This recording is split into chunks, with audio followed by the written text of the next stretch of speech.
안녕하세요. 제가 정말 최고로 좋아하는 유튜브 채널 톡톡사연에 그간 사연을 잘 들어온 값을 하고자 제 이야기를 보내봅니다. 값이 될지 아닐지도 모르면서 무작정 신청을 해보네요. 어떻게 될지 모르는 게 인생이지만 일단 머리부터 들이대며 용기를 발휘하는 순간이 우리 모두에게 한 번쯤은 있잖아요. 그런 것처럼 제 이야기가 괜찮은 사연이 될지 아닐지는 모르겠지만 일단은 한번 도전을 해보렵니다. 남편을 처음 만났을 때도 그랬어요. 제가 남편과 부부가 될지 아닐지 전혀 모르고 만났으니까 말이에요. 너무나도 제가 심적으로 힘든 시기에 만났던 사람이었기에 처음부터 의지는 되었던 것 같아요. 여러분은 살면서 남에게 뒤통수 맞아보신 적 있으신가요? 믿었던 사람에게 배신을 당하는 일이요. 저는 있었어요. 제 편이고 제 사람이라고 생각했던 지인들이 있었는데 뒤통수를 맞고 크게 배신을 당했습니다. 알고 보니까 제 험담을 다른 데서 해댔고 저에 대한 헛소문을 퍼뜨렸으며 심지어 거짓된 명목으로 저에게 돈도 여러 번 뜯어갔더라고요.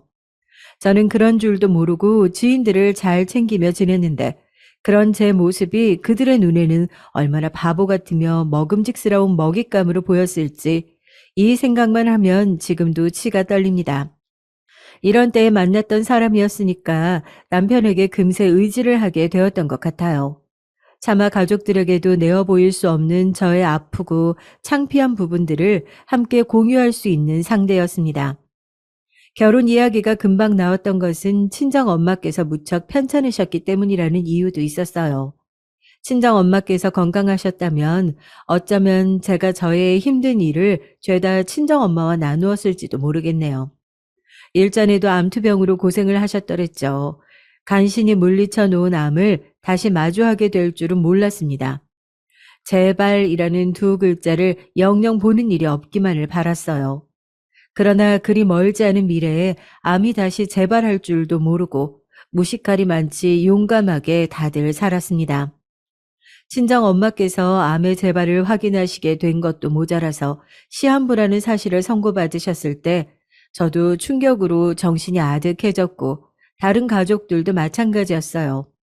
그 순간에 다들 머릿속에 똑같이 생각이 떠올랐는데 그건 바로 이럴 줄 알았다면이었습니다.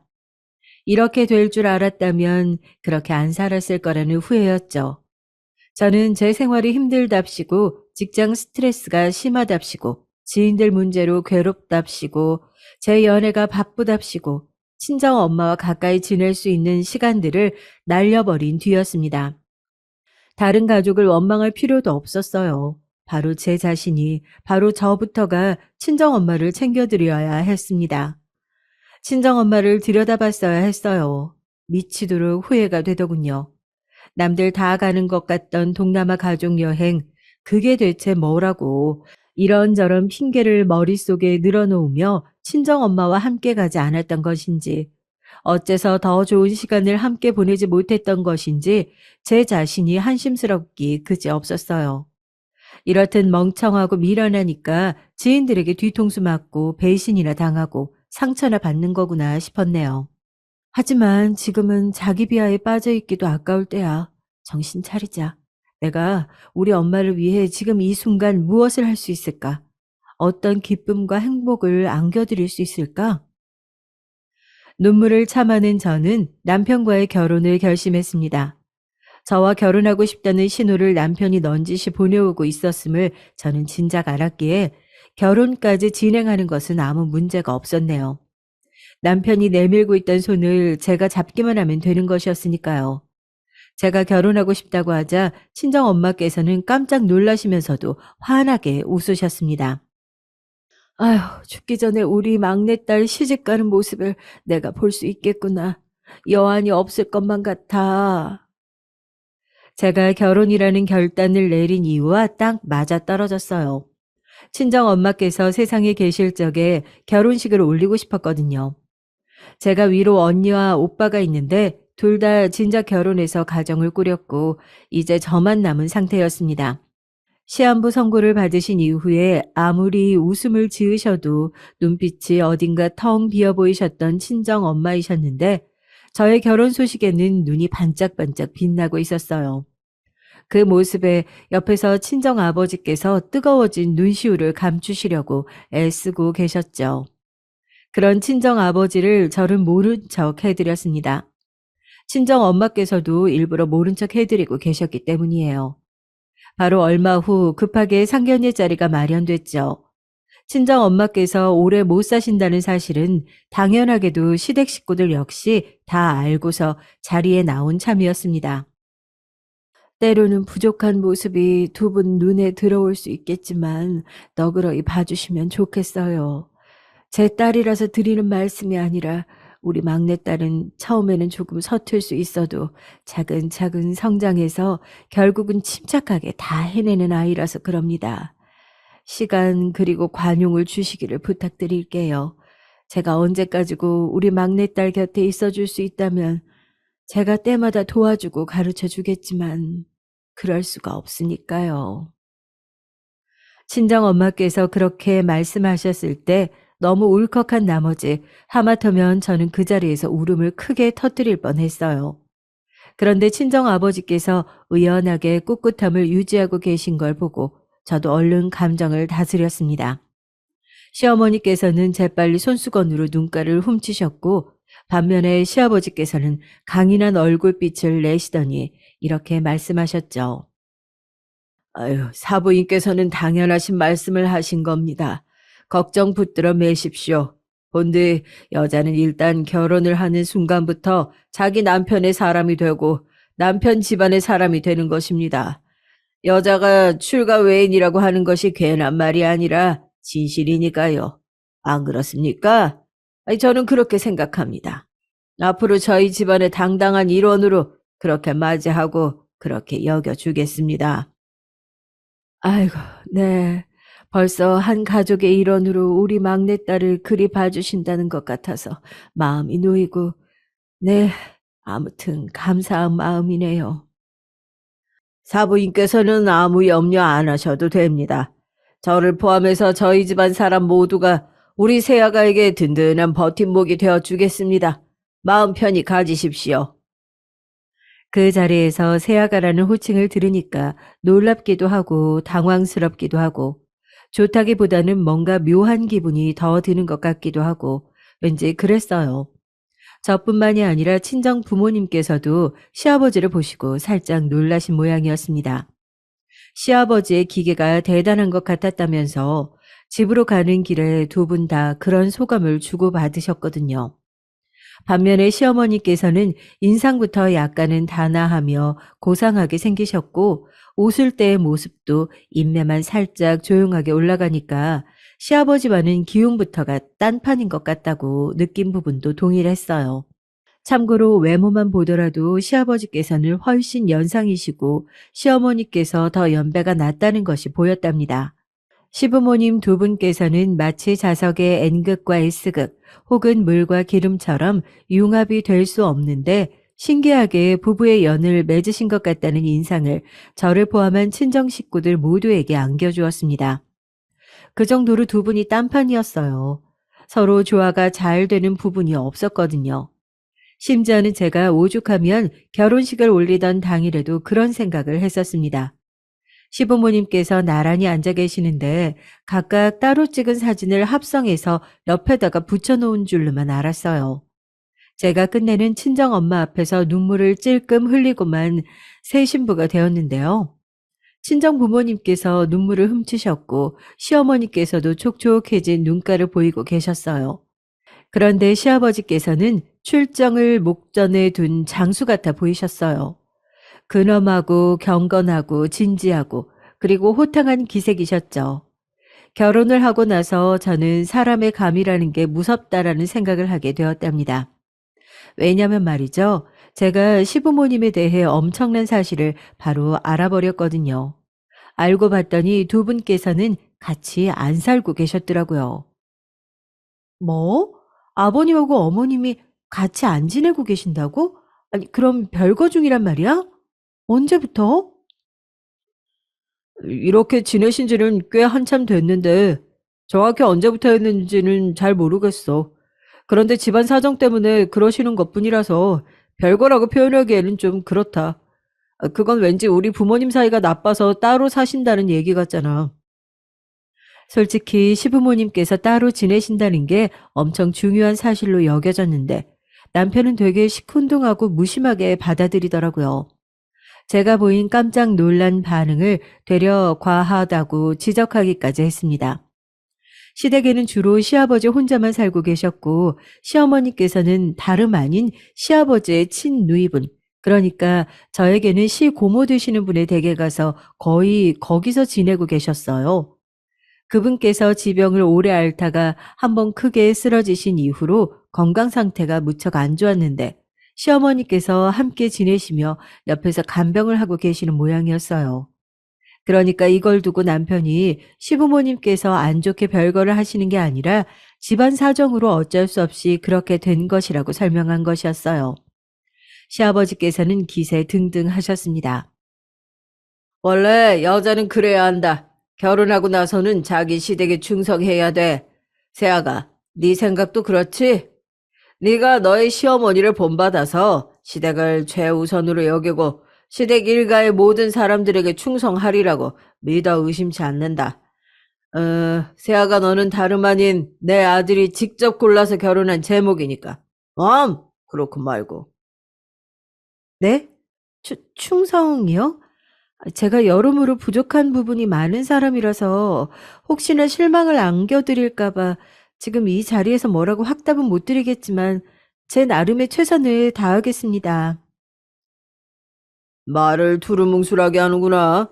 네가 남자였다면 그딴 자신감 떨어지는 말본새를 당장 고쳐야 한다고 내가 혼을 냈을 테지만 자고로 여자는 부드럽고 때로는 어리숙해야 제맛이지. 그래, 어디 한번 최선을 다해봐라. 내가 너그러운 마음을 가지고 매의 눈으로 너를 지켜보겠다. 네, 알겠습니다. 감사해요, 아버님.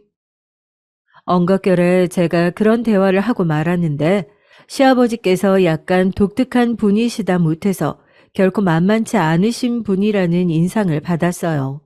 너그러운 마음과 매의 눈이라는 게 어떻게 한 문장에서 공존할 수 있다는 건지 몹시도 혼란스러웠지만 내색은 안 했습니다. 그런 저를 더 혼란스럽게 만들었던 것은 다름 아닌 신우이였어요. 남편의 여동생 말이에요. 간병하러 가신 게 아니라 피신하러 가신 거예요. 네? 아가씨, 갑자기 그게 무슨 소리예요? 우리 엄마 말이에요. 큰 고모 댁에 간병하러 가신 게 아니거든요. 요즘 세상에 혼자 어떻게 그렇게 환자를 오래도록 돌봐요. 그럴 이유가 없는데요. 방문 요양인가 하는 거 계속 받고 계셔서 고모는 하여간 요양사들이 챙기고 있는 거고요. 우리 엄마는 편하게 지내고 계세요. 정말이에요? 그럼 굳이 거기에 계속 있으실 필요가 없을 텐데 어머님께서는 왜 안 들어오시는 건가요? 피신이라고 표현하신 것과 관련이 있어요? 당연하죠. 우리 아버지라는 인간 때문에 집에 안 오시는 거니까요. 일부러 고모한테 헌신하며 시댁을 위해 평생 한 몸 바치는 것처럼 굴고 계시는 데는 다 이유가 있어요. 안 그러면 아버지는 절대 엄마를 집 밖에서 지내도록 안 놔두실걸요? 우리 엄마가 진짜 현명하게 술을 잘 쓰신 거죠. 저도 마찬가지예요. 그냥 나가서 자취한다 그러면 아버지가 분명 어디 결혼도 안 한 여자애가 방자하고 방탕하게 나가 살려고 하냐 이렇게 난리를 치니까 사택에서 직장 동료와 사는 게 근무 필수 조건인 것처럼 저도 그렇게 꾸며놨어요. 뭐라고요? 그럼 아가씨는 직장 근처 사택에 사시는 게 아니란 말이에요? 네. 애초에 제가 들어간 직장에는 사택이라는 개념조차가 없어요. 다른 기업 다니면서 거기 사택에서 거주 중인 지인에게 부탁해서 연극을 처음에 했던 것뿐이에요. 제가 왜 집에 붙어 살겠어요. 엄마도 안 계시는데 아버지란 인간이 얼마나 숨막히는데. 머리가 어질어질했습니다. 신우이는 자기한테 남매 말고 자매가 있었으면 하고 평생을 바랐다고 하던데 그래서인지 저한테 굉장히 호의적이었어요. 저는 반대로 동생이 없고 제가 막내였기에 저보다 어린 신우이의 존재가 은근하게 기꺼웠고요. 결혼식 때까지만 해도 시누이가 왠지 표정이 썩 밝은 것 같지 않아서 저를 마음에 안 들어 하는 줄 알았는데 아니었나 보더라고요. 시댁에 들렀을 때 마주친 시누이가 저에게 먼저 부침성 있게 말을 건네줘서 반갑고 좋았습니다. 본인도 오랜만에 잠깐 집에 들른 참이라고 그랬어요. 그래서 남편은 따로 먼저 가도록 두고 시누이랑 둘이 시댁 근처의 카페에서 커피 한 잔씩 나누다가 이런 얘기도 들었던 겁니다.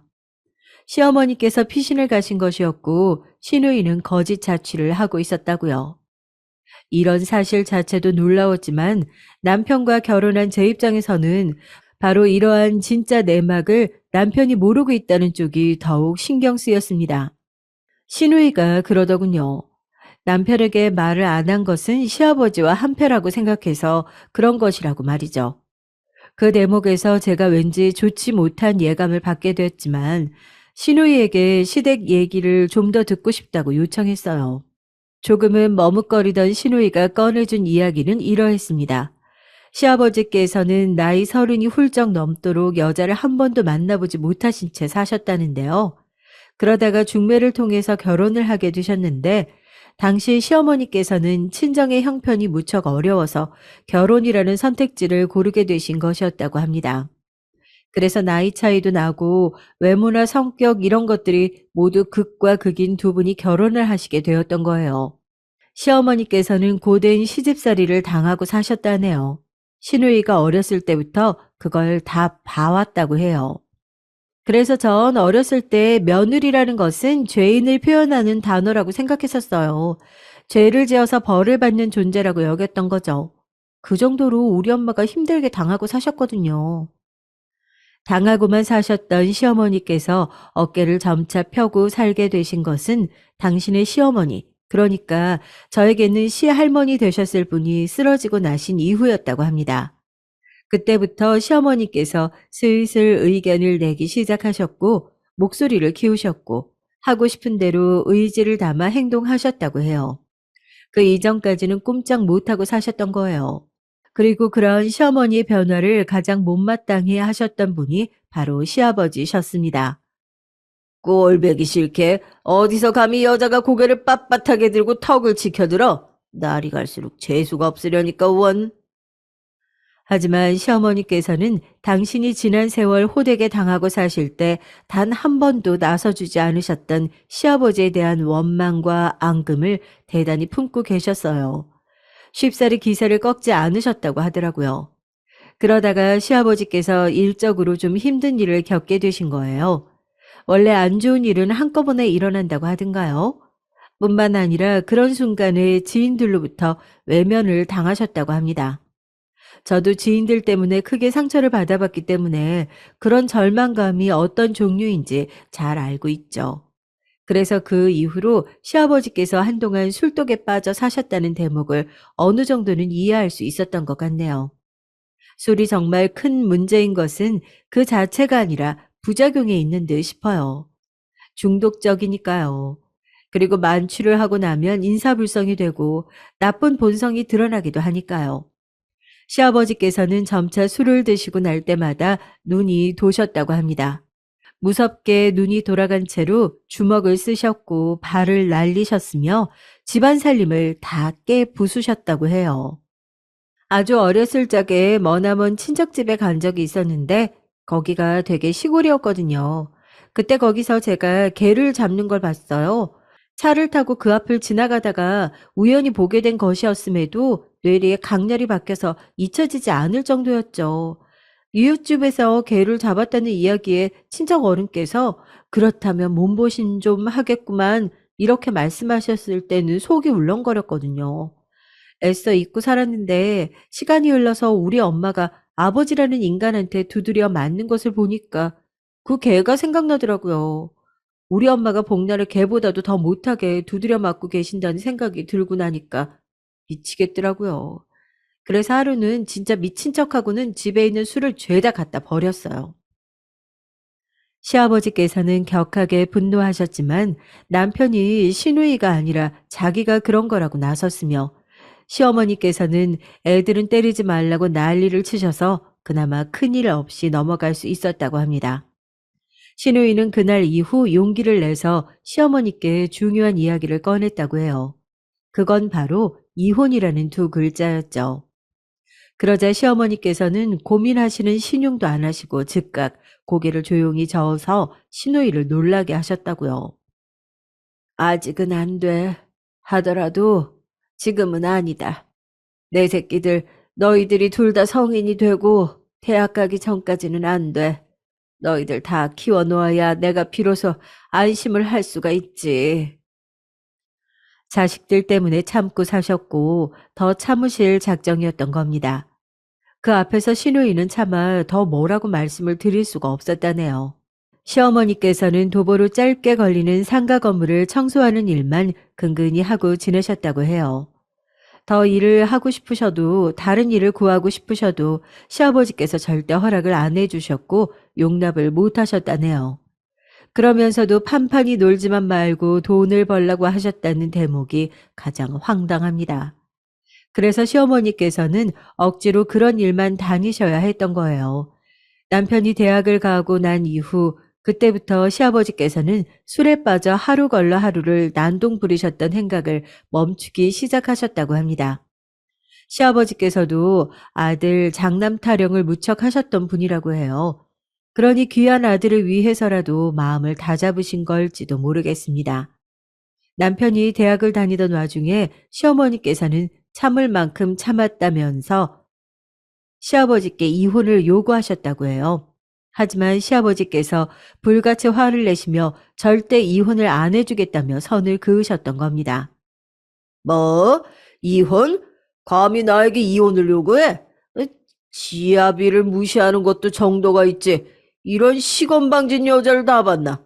혹시 바람난 거 아니야? 딴 놈이 생긴 거지. 그래서 이혼하자고 하는 거야? 맞아? 시어머니께서는 이혼도 못하시고 되려 바람이 났다는 의심까지 받게 되셔서 한동안 엄청나게 고생을 하셨다고 해요. 2년 정도를 내내 감시당하며 지내셨다고 합니다. 이때 시누이는 자기가 고등학생이라서 하루 종일 학교에 있었고 입시 때문에 정신이 없어서 시어머니를 챙겨드리지 못한 게 천추의 한으로 남았다고 그랬어요. 시누이가 대학에 들어간 이후 시어머니를 따로 챙겨드리기 시작했고요. 그러면서 점차 시어머니께서는 이 정도만 되어도 살만하다는 소리를 입에 올리게 되셨다고 합니다. 그러다 보니까 어영부영 시간이 계속 흘러서 이혼이라는 두 글자가 끝내 완성되지 못했던 거죠.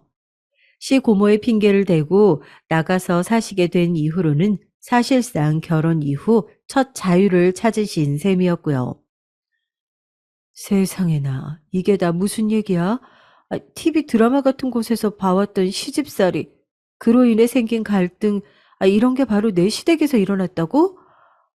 그리고 어머님의 지금 생활이 과연 진짜 백이 순수한 자유라고 할 수 있을까?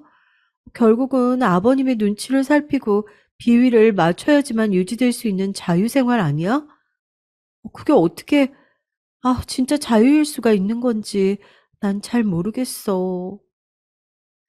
시누이에게 시댁의 지난 이야기를 듣고 나니까 머릿속이 복잡했고 마음속은 착잡했습니다. 시아버지에 대한 의견은 남편과 시누이가 갈라지고 있는 모양이더라고요. 같은 집, 같은 환경에서 자란 남매인데도 불구하고 말이죠. 신기하지 않을 수가 없는 일이었네요. 제가 남편에게 시누이한테서 시시콜콜 이야기를 다 들었다고까지는 안 밝히고 그냥 대화를 하다 보니까 시댁의 옛날 이야기도 몇 개 좀 듣게 되었다는 정도로만 말을 하면서 시어머니께서 너무나도 시아버지 때문에 고생을 심하게 하신 것 같다고 그랬는데요. 남편의 입장은 이러했습니다. 우리 엄마가 너무 힘드셨다는 거 나도 알아. 잘 알지. 근데 그럼에도 우리 아버지 말이야. 참 불쌍하신 분이다. 아버지를 보면 그래서 나는 마음이 좀 짠해. 옛날에는 태산처럼 하염없이 거대하고 높은 분으로만 보였는데 지금은 언제 저렇게 작아지셨나 싶어서 씁쓸하더라고. 우리 아버지 가만 보면 불쌍하신 분이야. 너무 안 좋게 생각하진 말아줘. 각자의 사정이라는 게 있는 법이니까. 어쨌거나 본인은 시아버지를 불쌍하게 생각한다는 거예요. 그렇게 생각한다는 이유가 너무 허접해서 저는 그냥 이빨 다 빠진 호랑이를 보며 눈물 흘리는 사람이 내 남편이구나, 이런 식으로만 생각하기로 했습니다. 복잡하게 생각하면 골치 아팠으니까요. 시누이는 단연 시어머니의 편이었고 시아버지 같은 분이 하필 본인의 부친이라는 사실이 답답하다고 했어요. 시간을 돌릴 수만 있다면, 만약에 과거로 갈 수만 있다면 전 우리 엄마가 아버지 같은 인간하고 결혼 안 하셨으면 좋겠어요.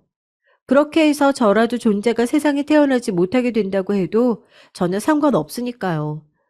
우리 엄마가 행복하게 사신다면 좋을 것 같아요.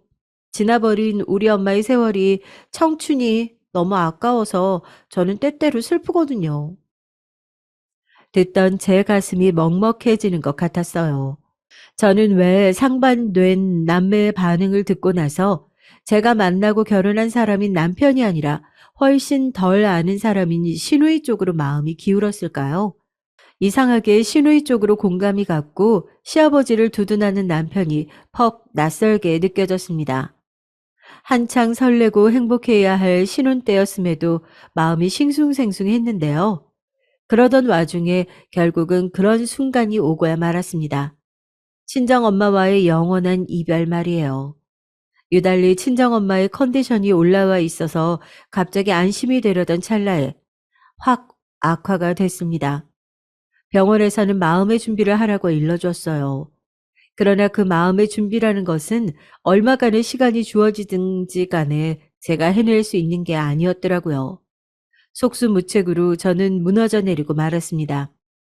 제가 결혼해서 배우자가 생겼으니, 저만의 편이 생기는 걸 보았으니 그것만으로 만족하고 안심이 된다고 말씀하시는 친정엄마 앞에서 저는 눈물이 터졌어요. 엄마, 나한테는 결혼보다 남편보다 우리 엄마가 세상 최고로 중요해요. 나 그냥 엄마하고만 살아도 돼. 그러니까 엄마, 제발 죽지 마요. 나 두고 가지 마세요. 나 아직 엄마 없이는 안 된단 말이에요. 내가 천수를 못 누리고 가서 미안해. 내가 우리 강아지들 건강하게 잘 낳아줬는지 사실 그게 걱정이 된다. 다들 건강관리 잘했으면 한다. 나처럼 이렇게 되면 안 돼. 알았지? 특히 네 아버지 꼭 좀 들여다보고 살아. 부탁할게. 나는 우리 첫째와 둘째에 이어서 우리 막내딸까지 결혼하는 거 보고 떠나서 행복해. 여한이 없어. 엄마, 갑자기 왜 눈에 초점이 없어 보여요? 엄마가 해준 감자채 볶음 먹고 싶다고. 김치볶음도요. 그거 김에 싸서 먹으면 정말 꿀맛인데. 엄마, 내가 하면 그 맛이 안 나요. 왜 그럴까요? 마트에서 제일 좋다는 감자, 그걸 써봐도 별 맛이 없어요. 김치도 제대로 묵은지 써서 해봤는데도 엄마가 해주는 그런 깊은 맛이 안 나요. 난 엄마가 아직 필요한 것 같아요. 엄마, 가시면 안 돼요. 제가 엉엉 울고 있을 때 오빠가 새언니와 아이를 데리고 왔습니다. 어린 조카 앞임에도 제가 주체를 못하고 계속 우니까 새언니는 당황해서 아이를 데리고 나갔고 오빠가 저를 나무랐죠. 넌 지금 나이가 몇인데 왜 이러냐? 엄마 심란하게 하지 마라. 컨디션 조절 잘 하셔야 돼. 이판국에 뭔 컨디션이야. 오빠 말로 그러지 마. 오빠는 나보다 더 오래 살았잖아. 나보다 나이 많잖아. 엄마하고 그만큼 더 살아봤잖아. 엄마가 해준 반찬도 나보다 수십 수백 번은 더 먹었잖아. 오빠는 자식도 있으니까 이제 자기 가정 있고 가장이니까 그런 거겠지만 나하고는 입장이 달라. 너는 왜 얘기가 그렇게까지 튀냐? 우리가 다르기는 뭐가 달라? 다 똑같이 우리 엄마 자식들인데. 오빠는 지금 내 심정 모른다는 이야기야. 그때 친정엄마께서 조용히 눈물 한 줄기를 흘리셔서 저와 오빠가 입을 다물었습니다. 언니가 들어온 건 그 순간이었죠. 밖에서 새언니와 조카를 만난 모양이었어요. 무슨 일이라도 있냐고 물어보며 들어섰던 언니는 친정엄마의 눈물을 보고 흠칫했습니다. 싸우지 말고 사이좋게 잘 지내라. 너희들 셋 다, 알았지? 내 강아지들, 아무리 나이가 들었어도, 다들 시집장가 가버렸어도, 나한테는 강아지들이야. 귀한 손주들도 정말 다들 너무 예쁘고, 눈에 넣어도 안 아플 정도이지만, 그래도 너희들이 힘들게 하면 밉다. 아무리 아끼는 손주들이라도 내 자식들 힘들게 하면 속상해. 나한테는 손주들보다 귀하고 예쁜 게 너희들이야. 내 강아지들. 죽어서도 영원히 사랑한다. 친정엄마께서 우시면서 말씀을 이으셨고 언니는 돌아서서 병실의 벽을 보며 조용히 울었습니다. 오빠는 병실의 천장을 올려다보면서 주먹을 불끈 쥐고 필사적으로 눈물을 삼켜내고 있었죠. 그리고 저는 저 혼자서 친정엄마를 부여잡고 숨이 넘어가도록 꺼이꺼이 울었어요. 제가 정말 친정엄마를 사랑하지만 친정엄마께서 저를 생각하고 위하고 사랑하는 것만큼은 안 될 것 같았어요. 사춘기 학창 시절에는 엄마처럼 안 될 거야, 엄마보다 더 잘 살 거야, 더 잘 될 거야, 두고 봐. 이런 소리를 입에 달고 살았었는데 막상 나이를 먹고 결혼까지 하고 난 지금은 친정엄마의 발끝도 제가 못 따라갈 것을 깨달았습니다. 엄마, 가지 마세요. 제발 떠나지 마세요. 엄마 없이는 안 돼요. 못난 자식인 저는 끝까지 그런 소리나 했어요. 정말 바보같이 사랑한다고 고생 많으셨다고 편히 쉬시라고 그렇게 말씀을 드렸어야 했는데 왜 끝까지 저의 슬픔만 앞세우며 그랬었던 건지 모르겠습니다. 친정엄마께서는 끝내 숨을 거두셨고 모두가 비통함에 잠겨들었어요. 친정아버지께서는 슬픔을 가누실 길이 없어서 장례식 이후로는 식사도 거의 안 하셨고요. 깊은 슬픔에 고요히 잠기신 친정아버지의 모습은 다른 가족들을 걱정시켰습니다. 친정아버지께서는 원체 조용조용하시고 점잖으시고 어찌 보면 숫기가 없는 분이셨어요. 대신에 신중하시고 진중하셔서 해사한 기운을 두르셨으며 때때로 헐렁하게 구시는 친정엄마와 상호 보완이 잘 되는 분이셨죠. 친정아버지 수첩에 당신이라는 햇빛을 잃는다면 나는 어찌 살까. 나의 이름은 해바라기인데 이렇게 적힌 것을 본 언니가 슬퍼하면서도 크게 걱정을 하기 시작했고 오빠와 작당을 하고서는 서로의 집에서 번갈아 가며 친정아버지를 당분간 모시기로 했습니다. 친정아버지께서는 그럴 필요가 없다고 극구 사양하셨지만 언니와 오빠가 더욱 강경했죠. 언니, 나도 있잖아. 혹시 도움이 필요한 일이 생기거든 언제든지 나한테 연락해줘. 알았어. 근데 너는 네 생활이나 잘해. 도움이 필요하다는 연락을 네가 우리한테 하면 했지. 우리가 할 일이 있을까 싶다. 아휴, 언니의 그 발언이 어찌나 얄밉게 들렸는지 몰라요. 그런데 분한 점은 저는 정말 제 코가 석자였다는 사실입니다. 첫째와 둘째가 막내보다 의젓한 것은 과학적으로 정해져 있기라도 한 것인지 저는 친정엄마의 부재가 벌써부터 슬퍼서 남은 인생을 어찌 살아가야 하나 싶어 미칠 노릇이었고 일상을 제대로 살기가 벅찰 정도였어요. 언니하고 오빠는 꿋꿋하게 버티는 것도 모자라서 친정 아버지까지 챙기고 있었으니까요. 두 사람은 저보다 일찍 가정을 꾸렸기 때문이라는 생각도 들었습니다. 각자의 배우자와 자식들에게 의지하며 슬픔을 나눌 수 있었죠. 저에게도 배우자가 있었고 아직 자식은 없었지만 시댁의 사람들이 대신 존재를 하고 있었는데요. 결혼 전에 남편에게 힘든 일을 의지한 전적이 있었던 저는 이번에도 도움을 받을 수 있을 거라고 기대를 했지만 실상은 완전히 달랐습니다. 친정 엄마께서 돌아가시기 전에 저희 삼남매와 나누었던 그 대화를 남편에게도 전해주었는데요. 감동을 하면서 들을 줄 알았는데 표정이 영 시큰둥 하더라고요. 거기서 한술 더 뜨기도 했고요. 당신도 당신이지만 진짜 장인어른도 유별나시다. 어차피 장모님 편찮으신지 오래됐고 시한부 판정도 진작에 받았었잖아. 그런데도 마음의 준비를 전혀 못 하셨던 거야? 뭐가 그렇게 슬퍼서 어쩔 줄 몰라 하신다는 건지 이해가 안 돼.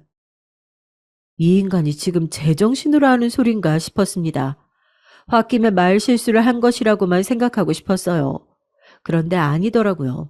슬퍼해봤자 달라지는 것도 없는데 이미 떠난 사람 때문에 계속 축 처져 있는 건 비효율적이라고 저한테 그랬습니다.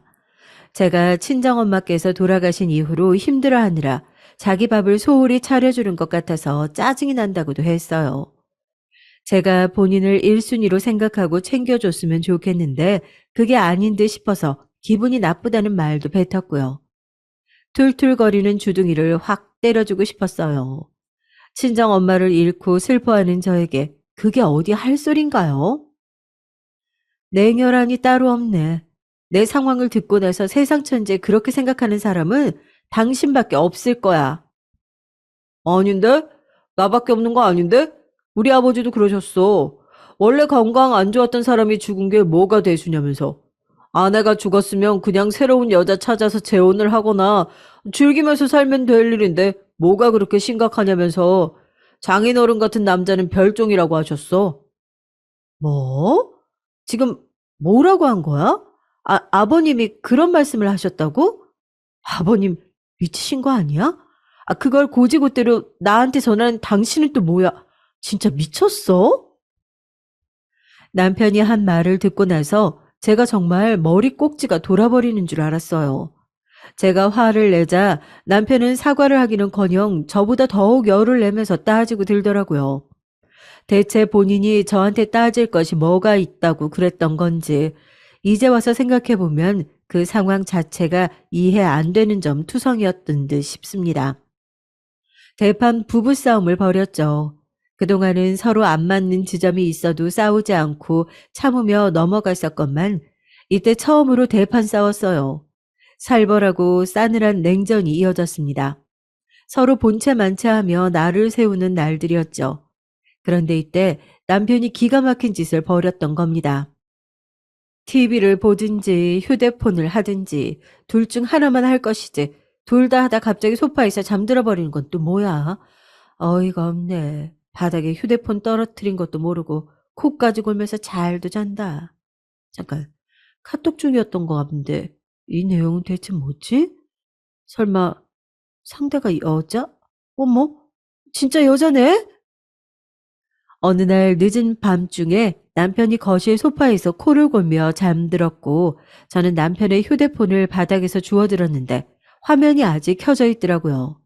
만약에 화면이 꺼진 상태였다면 비밀번호로 잠겼을 테니까 제가 그 내용을 못 봤을 거예요.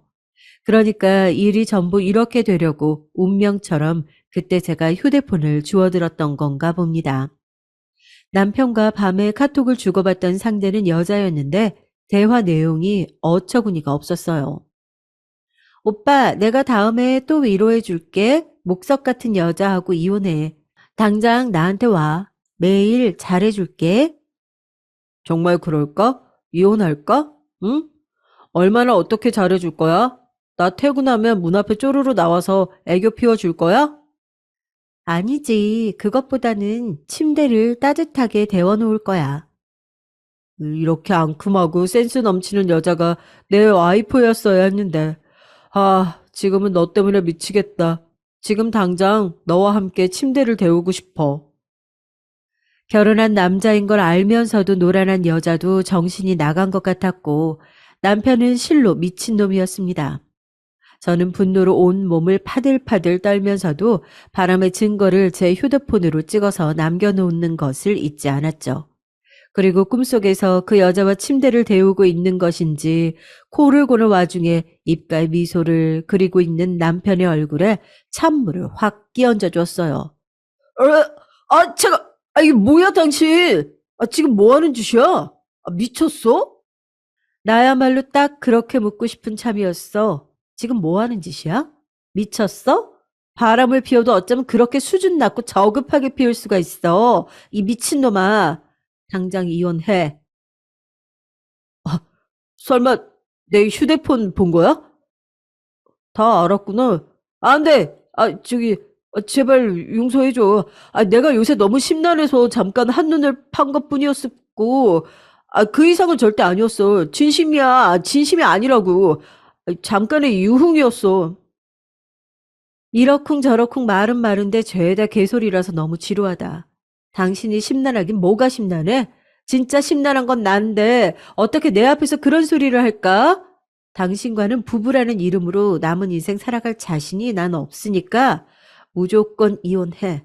그리고 정확히 알아도 신뢰를 깬 건 내가 아니라 당신이야. 제가 단호하게 선언을 하자 남편이 울고불고 난리를 쳐댔습니다. 절대 이혼을 해줄 수 없다고 그랬어요. 억울하다는 소리도 계속 해댔습니다. 너무 머리가 아팠죠. 그러던 와중에 신우이의 연락을 받았어요. 친정 엄마께서 돌아가셨을 때 신우이는 저에게 진심 어린 위로의 말을 전해준 바 있었는데 제가 요새 어쩌고 있는지 궁금하고 걱정되기도 해서 연락했다고 하더라고요. 그 말을 듣자마자 남편과 신우이는 친남매지만 극과 극이라는 생각이 들었습니다. 마치 시아버지와 시어머니가 완전히 상반되는 듯 말이죠. 고민하던 저는 남편과 있었던 일을 알려줬어요. 그러자 단박에 신우이가 크게 화를 내면서 당장 이혼하라고 그랬습니다. 흔들리지 마세요. 우리 오빠와 결혼한다고 했을 때 저는 그때 처음부터 새언니 안타깝게 여겼었거든요. 착잡했지만 이미 결혼하기로 한 거 어쩔 수 없다고 생각도 했었고요. 하지만 결국 이렇게 되네요. 아가씨가 처음에 저를 볼 때 표정이 안 좋다고 생각했었는데 그게 이유가 있었던 거네요. 새언니, 절대로 우리 오빠 용서하시면 안 돼요. 아버지가 왜 우리 엄마를 따로 지내도록 허락하신 줄 아세요? 고모 간병이요? 시댁에 끝까지 헌신하도록 하고 싶어서요? 아니요. 그건 사실 부가적인 거예요. 아버지 당신이 아무 때나 즐기고 싶어서입니다. 언제 어느 때고 편하게 여자와 놀아나고 싶어서 그러신 거라고요. 그리고 오빠는 완벽하게 친탁을 한 사람이에요. 부전자전이죠. 신우이의 말에 제가 큰 충격을 받았어요. 이혼 안 해준다고 개소리를 하며 버티는 남편에게 당장 이혼 소송을 걸었습니다. 그러자 시아버지께서 즉각 저에게 연락을 해오셨어요. 남편이 징징거리며 다 일러바친 모양이었습니다. 대뜸 저를 향해 선을 넘었구나 이렇게 호통을 치시더니 당장 시댁으로 오라고 하시길래 마침 저도 시아버지라는 인물 자체에 분노와 혐오를 느끼고 있던 참이라서 어디 한번 직접 가보자 했습니다. 역시나 이상한 소리를 하시더라고요. 남자가 사회생활을 하다 보면 실수 좀 할 수도 있는 거지. 속 좁게 그걸 이해를 못 해주고 이혼까지 우는애? 뭐? 소송을 걸어? 암탉이 울면 집안이 망하는 법인데 네가 우리 집안을 망치려고 작정을 했구나. 저기요. 칠칠하지 못한 아들을 감싸실 필요 없고 댁이나 제발 처신 잘하고 사세요. 지저분하고 더럽게 사시지 말라는 말입니다. 이놈의 집안 너무 싫어서 얼른 이혼하고 두 번 다시는 엮이고 싶지 않네요. 뭐라고? 지저분, 더러워? 네가 감히 나한테 그런 소리를 짓거린다는 것, 이런 망할려니? 시아버지께서 제 뺨을 치셨어요. 제가 깜짝 놀랐지만 굴하지 않고 시아버지를 똑바로 노려봤습니다. 그러자 분노로 몸을 떠시면서 저를 잡아 끌고 방에 있는 커다란 자개장 안으로 밀어 넣으셨어요. 저는 순식간에 문이 열린 자개장 안쪽이 비어 있어서 너무 놀랐고 그 안에 밀어 넣을 줄은 상상도 못했기에 대비하지 못하고 당해버렸습니다. 안으로 밀쳐진 것과 동시에 문이 닫혔고 시아버지께서는 손잡이에 뭔가를 끼워 넣으셨어요. 제가 바로 안에서 문을 밀어봤는데 손잡이에 걸린 물체 때문에 문이 안 열렸어요. 의외의 상황에 놀란 제가 비명을 지르며 문을 두드리자 시아버지께서 코웃음을 치셨습니다. 무섭지? 겁나지? 그래, 그럴 테야. 아무도 올 일 없는 이곳에서 깊이 반성이나 하거라. 너를 그곳에서 꺼내줄 사람은 나뿐이야. 나한테 절대 복종할 마음이 생기면 그때 꺼내줄게. 내 아들에게 감히 주제넘게 소송을 건 것도 없던 일로 해야 할 거다. 시아버지께서는 저를 향해서 연신 건방지다, 반성해야 한다, 복종에 맹세를 해라 이런 말씀을 늘어놓으셨어요. 제가 너무 열이 받고 짜증이 나서 대답을 하지 않자 욕을 하시면서 자리를 뜨셨습니다. 이 상황 자체가 너무나 역겨웠어요. 휴대폰이 든 손가방을 내려놓지 말고 계속 들고 있었어야 했다는 후회가 밀려들었죠. 시아버지께서는 제가 처참하게 굴복할 것이라고 기대와 확신을 하시는 듯 했습니다. 저는 속으로 친정엄마를 향해 도와주세요라며 기도를 했어요. 극한 상황이었지만 이상하게 두렵지가 않더라고요. 시아버지께서는 이따금씩 제가 갇힌 곳으로 와서 조롱을 하시며 저에게 눈물 콧물을 쏟으며 사죄를 하라고 강요하셨지만 저는 꿈쩍 안 했습니다. 그런 저를 시아버지께서 더욱 비웃으시던 바로 그때였어요. 현관 벨소리 그리고 현관문 두들기는 소리가 동시에 크게 들려왔습니다. 안에 계십니까? 경찰입니다. 문 여세요. 경찰이 찾아온 거예요. 당황하신 시아버지께서는 우왕좌왕하며 문을 안 열고 계셨지만 잠시 후 도어락 비밀번호를 치는 소리가 들리더니 놀랍게도 현관문이 열렸던 겁니다. 질겁하신 시아버지께서는 현관문이 열리고 등장한 인물을 확인하자 더욱 화들짝 놀라시며 뒷걸음질을 치다가 엉덩방아를 크게 찢고 마셨어요. 아이, 이럴 수가. 아니, 대체 사돈께서 여기는 어떻게 하시고. 경찰과 함께 들이닥친 현관문을 비밀번호로 연 인물은 바로 제 친정 아버지셨던 겁니다. 친정 아버지께서는 벌레 보듯이 경멸의 시선을 던진 뒤 일부러 시아버지의 손을 발로 꾹 세게 밟으시고는 제가 힘껏 두들기고 있는 자개장 앞으로 오셔서 저를 꺼내주셨어요. 넘어지신 것 때문에 꼬리뼈의 통증을 느끼고 계셨던 시아버지께서는 손까지 세게 밟히신 고통까지 이중고를 겪으시며 신음하고 계셨고요. 고소하더라고요. 우리 딸 어디 얼굴 좀 보자. 다친 데는 없고? 괜찮은 거야? 네, 전 괜찮아요. 엄청 멀쩡해요. 이렇게 아버지가 와주셨잖아요. 덕분에 무사해요. 그런데 어떻게 알고 오신 거예요? 제가 그렇게 말을 했을 때 집안으로 쏟아지듯 들어온 사람이 있었습니다. 그건 바로 제 언니, 형부, 오빠, 새언니, 그리고 시누이였어요. 모두 저를 향해 걱정을 쏟아내며 시아버지를 향해서는 비난을 쏟아냈습니다. 대체 어떻게 된 일인지 경위를 듣고 나서 저는 놀라운 눈으로 시누이를 바라볼 수밖에 없었어요. 시누이 덕분이었더라고요. 저와 연락이 수시간째 안 되는 것을 이상하게 생각한 시누이가 시아버지를 슬쩍 떠봤던 거예요. 시아버지께서는 아무 일도 없는 척 구셨지만 본인의 부친에 대해서라면 치가 떨릴 만큼 잘 알고 있던 시누이가 눈치를 챘던 겁니다. 그래서 친정엄마의 장례식장에서 만났을 때 번호를 주고받았던 제 언니에게 연락을 해서 제 친정 식구들 중에서 아무도 저와 연락이 안 된다는 것까지 확인을 한 뒤 아무래도 제가 시아버지 때문에 공경에 차온 것이 틀림없다고 시누이가 그렇게 말을 했던 거예요. 그런 추측을 한 이유를 밝히자면 시아버지께서 얼마나 저급한 분이신지 그리고 제가 남편과 어떠한 이유로 이혼 소송에 들어갔는지 다 밝혀야 했기 때문에 시누이도 망설이기는 했지만 결단을 내리고 전부 까발렸다고 합니다. 친정 아버지께서 당장 먼저 출발을 하셨고 나머지 식구들 그리고 시누이까지 전부 따라온 것이었어요. 시누이가 친정 아버지께 시댁의 현관문 비밀번호를 전달했고요. 이혼이 마무리되면 그때 밝히려고 했어요. 가뜩이나 아직 심란하실 아버지께 걱정거리 더 안겨드리고 싶지 않아서 그랬어요. 죄송해요. 네가 죄송할 게 뭐 있어. 그럴 것 없다. 이제 다 끝났으니 마음 놓고 쉬자꾸나. 우리 식구들 다 함께. 친정 아버지의 품에 안겨서 훌쩍이 된 그 순간 저는 왠지 친정 엄마께서 이 모습을 바라보고 계실 것 같다는 생각이 들어서 더욱 푸근한 기분이 들었습니다. 저는 당연히 남편 놈과 무사히 이혼을 했고요.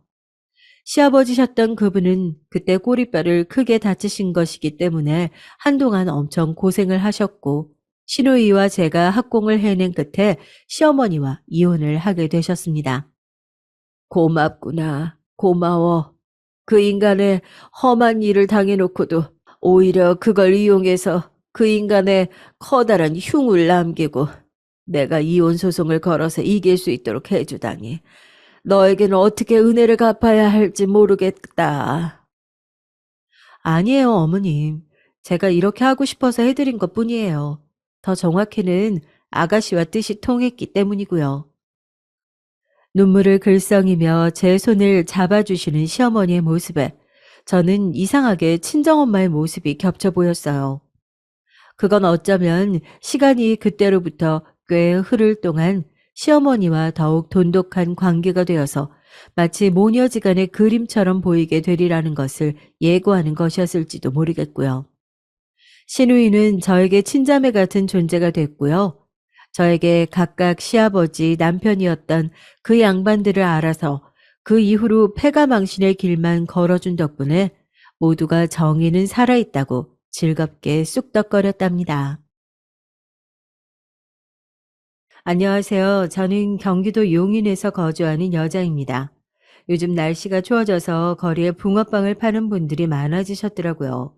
여러분은 붕어빵을 좋아하시나요?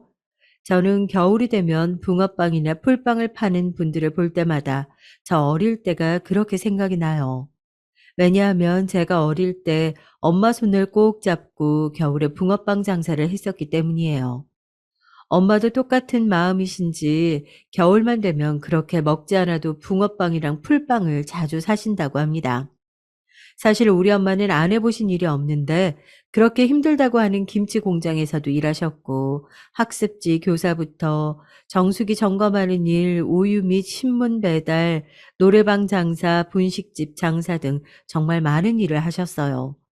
엄마가 이렇게 일을 할 수밖에 없었던 이유는 어느 집이나 그렇듯 다 사연이 있습니다. 엄마는 여행에서 만난 아빠와 결혼을 했었는데 아빠는 정말 빵점짜리 아빠였어요. 아빠가 본인이 돈을 벌어온다고 엄마에게 잘 다니던 회사도 그만두게 하더니 본인은 노름에 빠져서 보증을 서고 심지어 빚까지 만들었던 거죠. 게다가 바람도 피웠는데 그 상대는 엄마의 절친이었답니다. 그리고 여러분들이 생각하시는 최악의 남편 하시면 뭐가 떠오르시나요? 아마 우리 아빠는 그거에 다 해당이 될 거예요. 간혹 뭐 마누라한테는 못해도 자식한테는 잘한다는 사람도 있던데 우리 아빠는 아니었어요. 저한테도 맨날 소리 지르고 물건 던지고 엄마랑 싸우는 것을 말리면 네가 뭔데 나서냐고 꺼지라는 소리도 하고 했습니다. 여러분은 빚 때문에 사채업자가 집으로 찾아오는 경험 해보신 적 있으세요? 저는 오죽하면 학교에서 집에 갈 때 오늘도 빚쟁이들이 와 있을까 생각하며 집으로 가기도 했습니다. 집에 들어가면 쑥대밭이 되어 있고 제가 가면 빚쟁이가 너희 아빠 어딨냐고 저에게 막 윽박지르고 했었죠. 저는 3남매 중 첫째였는데 동생과 나이 차이가 꽤 나는 편이었습니다. 막내 남동생이 아주 어렸었는데 와중에 동생을 등에 책가방 대신 메고 빚쟁이들이 돌아갈 때까지 동네를 활보하기도 했었죠. 아빠는 이렇게 식구들이 고통받는 것을 보면서도 도박판에 빠져서 집에도 잘 들어오지 않았어요. 저도 어린 나이지만 이렇게 살 바엔 같이 살고 싶지 않다고 생각을 하기도 했었죠. 심지어 친할머니는 그런 아빠를 오히려 두둔하면서 우리 엄마에게 시집살이를 심하게 하셨는데 글쎄 우리 엄마 보고 네가 내조를 못하니까 우리 아들이 밖으로 도는 거다 그런 소리를 지르곤 하셨습니다. 친할머니가 정말 제가 아는 사람 중에 제일 남아 선호 사상이 심하시거든요. 엄마한테만 그런 건 아니었고 저도 여자니까 저도 대놓고 싫어했습니다. 제가 유치원 다닐 때 저보고 네가 아빠 밥을 차려줘야 한다고 하셨을 정도였어요. 제가 삼남매라고 했는데 둘째도 여자고 막내만 남자아이인데 저와 둘째는 할머니를 만나는 날에는 가기 싫어서 몰래 도망도 칠 정도였습니다. 우리한테는 먹을 것도 안 주고 이름조차 불러준 적이 없고 우리가 가면 무조건 아빠와 막내만 아는 척을 하셨거든요. 나중에 듣기로는 막내 낳기 전에는 친할머니가 엄마에게 갈 때마다 아들 낳으라고 그렇게 소리를 질렀다고 하더라고요. 소리를 지른다고 아들이 나오나요, 여러분? 결국 어쨌든 막내가 남자라 그나마 다행이었지만요. 그러다 엄마는 도저히 견디지 못하고 제가 초등학교 6학년 때 결국 이혼하게 되셨습니다. 사실 그전에는 친할머니가 아빠의 빚을 종종 갚아주셔서 엄마가 그렇게 시집살이를 당하셔도 꾹 참았는데, 제가 초등학교 6학년 때 아빠는 정말 집을 팔아야 할 정도로 보증을 섰고 친할머니도 지쳤는지 이제 도와주지 못한다고 말씀하셨다고 합니다. 친할아버지께서는 엄마가 결혼하고 제가 태어나기 전에 돌아가셔서 없으셨고요. 심지어 엄마는 친정 부모님, 저에게는 외조부신 분들을 일찍 여의셔서 도저히 도움을 요청할 곳이 없다고 하셨어요. 엄마도 막막하지만 이렇게는 못 살겠다 싶으셔서 이혼하자고 아빠에게 말했더니 아빠는 막 소리를 지르고 난리를 쳤다고 합니다. 그래도 엄마는 굳게 마음을 먹으셨고 저와 동생 2명 다 데리고 나오셨대요. 그런데 친할머니도 정말 대단하신 게 막내가 남자잖아요. 저는 아직도 그날을 잊을 수가 없습니다. 엄마가 아빠와 이혼하고 저희 셋을 데리고 급하게 동네에 아는 언니 집에 잠시 신세를 졌는데, 글쎄 친할머니가 그 집으로 찾아온 거예요. 저와 둘째 동생은 둘 다 초등학생이었는데 제가 집에 와서 막내를 데리고 엄마가 일하는 식당으로 가려고 나왔는데 문 앞에 친할머니가 있어서 얼마나 놀랐는지 몰라요.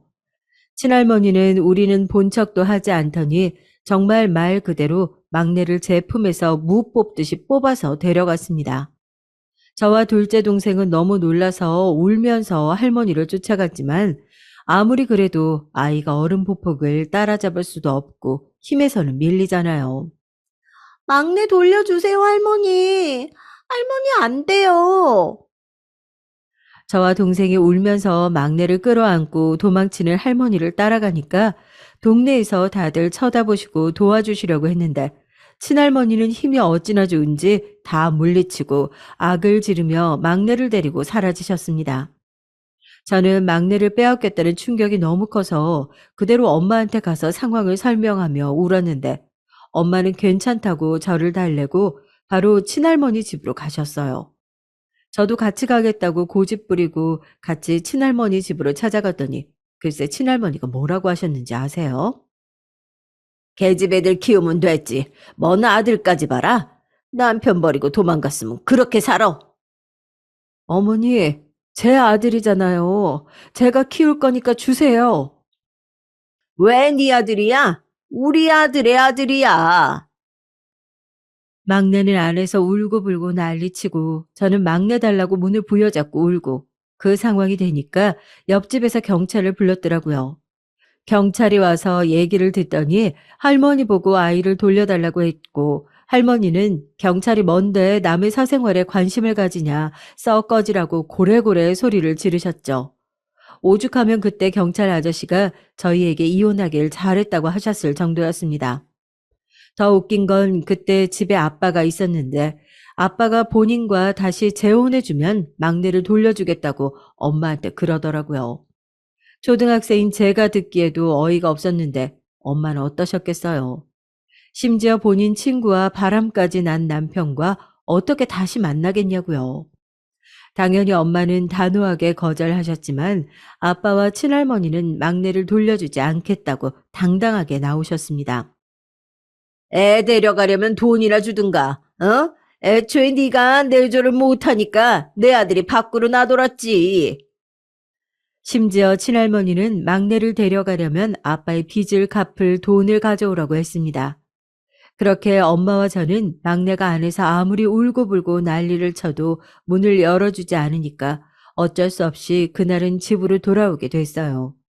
그리고 친할머니가 그렇게 난리를 치고 가니까 당연하게도 동네에 소문이 났고 잠시 머무르고 있던 이모의 눈치도 보이더라고요. 물론 그 동네 이모는 정말 좋으신 분이라 우리에게 많이 놀랐을 거라고 다독여 주셨지만 아무래도 남의 집이니까 눈치가 보였죠. 다음날 엄마는 일하던 가게 사장님에게 연락을 해 오늘만 쉬겠다고 하고 친할머니 집으로 가서 막내를 데려오려고 했습니다. 하지만 친할머니는 정말 지독하게 막내를 보여주지 않았고 아무리 경찰에 호소해도 도움을 받을 방법이 없었다고 해요. 저도 학교가 끝나자마자 집에 왔지만 집에서 저를 기다리고 있던 것은 엄마와 막내가 아닌 둘째 동생이었습니다. 그렇게 우리는 정말 눈 뜨고 막내를 빼앗기게 되는 줄만 알았는데 엄마는 결국 막내를 집으로 데리고 오셨어요. 정말 우리 엄마지만 대단한 것 같아요.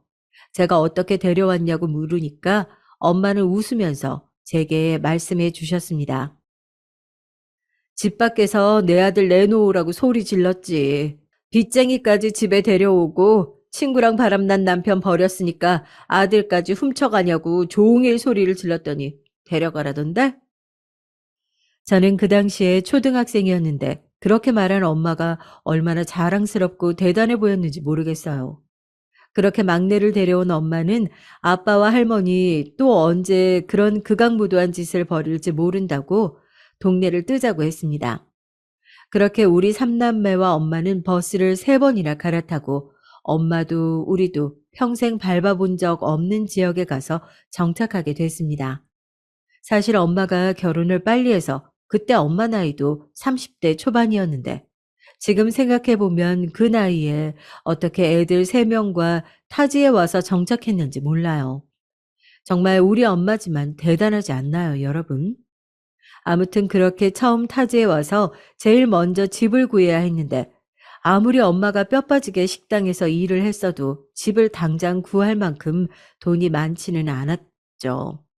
그래서 모텔의 달방이라고 하죠. 급하게 방을 마련해서 거기서 학교도 다니고 엄마는 닥치는 대로 일을 하셨습니다. 엄마는 급한 대로 시장에 가서 시장 내에 있는 가게에 백반을 배달하는 일을 구하셨고 또 추가로 신문과 우유 배달 일도 구하셨어요. 저도 학교 가기 전에 일찍 일어나서 엄마와 같이 신문을 배달했는데 둘째와 막내는 재우고 엄마와 둘이 추운 새벽에 손을 호호 불어가며 배달했던 날들을 절대 잊을 수가 없습니다. 그래도 마냥 싫었던 것은 절대 아니었고 오히려 재밌고 엄마와 둘이 있을 수 있으니 제 기억 속엔 좋은 추억으로 남아 있답니다. 그렇게 우리는 정말 한 칸이지만 우리의 집도 마련하게 됐고 엄마는 그 이후에도 붕어빵 장사부터 나물 캐서 팔기도 하시고 그러다 어느 정도 돈이 모이자 노래방도 운영하셨어요. 저도 학교에 갔다 돌아오면 노래방에 가서 청소도 하고 엄마 잠깐 쉬라고 카운터도 봐주고 했답니다. 그때는 제가 고등학생이었는데 노래방에 친구들이 놀러 오면 당당하게 우리 가게라고 하면서 같이 놀기도 하고 서비스도 넣어주고 그러니까 학생들도 많았어요. 저는 우리 엄마가 너무 자랑스러워서 엄마 가게라고 일부러 친구들을 데려오니까 동생들도 친구들을 데려오고 동네에서 유명한 노래방이었습니다. 그리고 가게 열기 전에는 집은 좁으니까 노래방에서 동생들과 공부도 하곤 했는데 저는 그 당시에 제가 성공할 수 있는 한 가지 방법은 공부 하나뿐이라고 생각해서 정말 열심히 공부했어요. 사실 엄마가 서울대를 나오셨기 때문에 제가 막히는 부분이 있으면 엄마는 옆에서 같이 고민도 해주고 하셨습니다. 엄마는 서울대 나와도 남자 하나 잘못 만나면 인생 망한다고 늘 저에게 공부보다 사람을 볼 줄 알아야 한다고 하셨죠.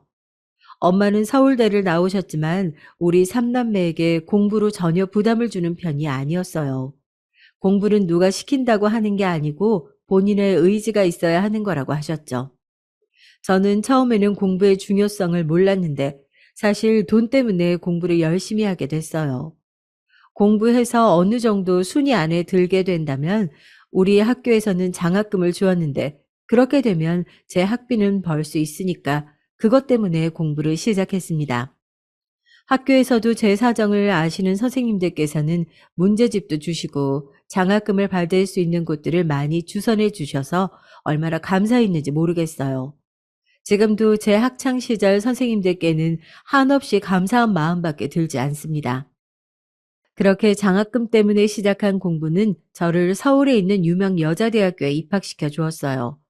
선생님들이 먼저 확인해 주시고 저에게 축하한다고 말씀해 주셨는데 정말 저는 믿을 수가 없었습니다. 사교육 하나 없이 입학하리라고는 생각하지 못했었거든요.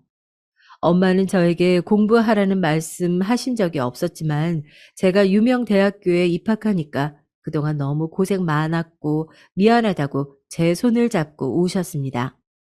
그렇게 힘든 순간들이 많았는데도 절대 우리 앞에서 운 적이 없던 엄마였는데 제가 명문대에 입학하니까 저에게 미안하다고 우시더라고요. 그 모습을 지켜보는데 저도 마음이 아팠습니다. 엄마가 저희를 키우느라 고생하신 것은 옆에서 보면서 자랐으니 당연히 알지만 저도 장녀로서 엄마를 돕느라 힘들기도 했었거든요. 힘들다는 의미가 엄마를 원망했다는 뜻은 절대 아니지만 저도 남들만큼 돈이 있었다면 현실이 이렇지는 않지 않았을까 하는 마음이 든다는 뜻입니다. 또 제가 장녀라서 동생 두 명을 엄마처럼 키워야 했는데 그것도 어렸던 저에게는 힘든 일이었어요. 물론 우리 동생들은 너무 착해서 그런 가정 환경 속에서도 엄마와 제 속을 썩이지 않고 너무 바르게 잘 자라주었지만 현실적으로 부족한 환경 속에서 남을 탓하지 않고 자란다는 게 얼마나 힘든지 가난하셨던 분들은 아실 거예요. 저도 학교에서 선생님들이 많이 도와주셨지만 사실 정말 힘들게 공부했었거든요. 사교육 없이 서울에 있는 대학에 진학하는 것은 정말 이렇게 간단하게 말하는 걸로는 힘든 과정이었어요. 그래서 제가 대학에 입학하고 가장 먼저 한 일은 교육봉사였습니다. 비교적 형편이 안 좋은 아이들을 위해서 무료로 과외를 해주는 일이었는데 저는 서울에 있는 어느 초등학교에서 방과 후 교육봉사를 하게 됐어요. 그리고 거기서 생애 첫 남자친구를 만나게 됐습니다. 저는 영어 담당이었고 남자친구는 수학 담당이었는데 각자 맡은 반이 똑같아서 자주 얘기하다 보니 친해져서 급속도로 가까워졌습니다. 마침 남자친구는 제가 다니던 학교에 바로 옆 학교에 다니고 있어서 교육 봉사를 하지 않는 날에도 둘이 만나기에 아주 편해서 우리는 거의 붙어 다니기 시작했어요. 남자친구도 제가 첫 여자친구여서 둘이 첫 연애를 했는데 정말 딱 대학생 때만 할 수 있는 연애를 했죠. 그리고 제가 대학에 가고 나서는 교육 봉사 말고 학원에 가서 강사도 하며 돈을 벌었는데 그 돈은 필수 용돈을 제외하고는 다 동생들 교육비에 쓰였습니다.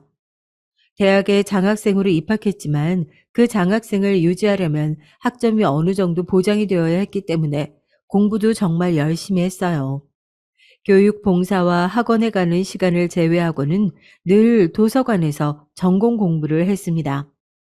방학 때도 다른 동기들은 해외여행도 가고 시간 맞는 동기들과 놀러도 가는데 저는 방학이 되면 오히려 학원에서 살며 방학 특강을 해서 돈을 벌고는 했죠.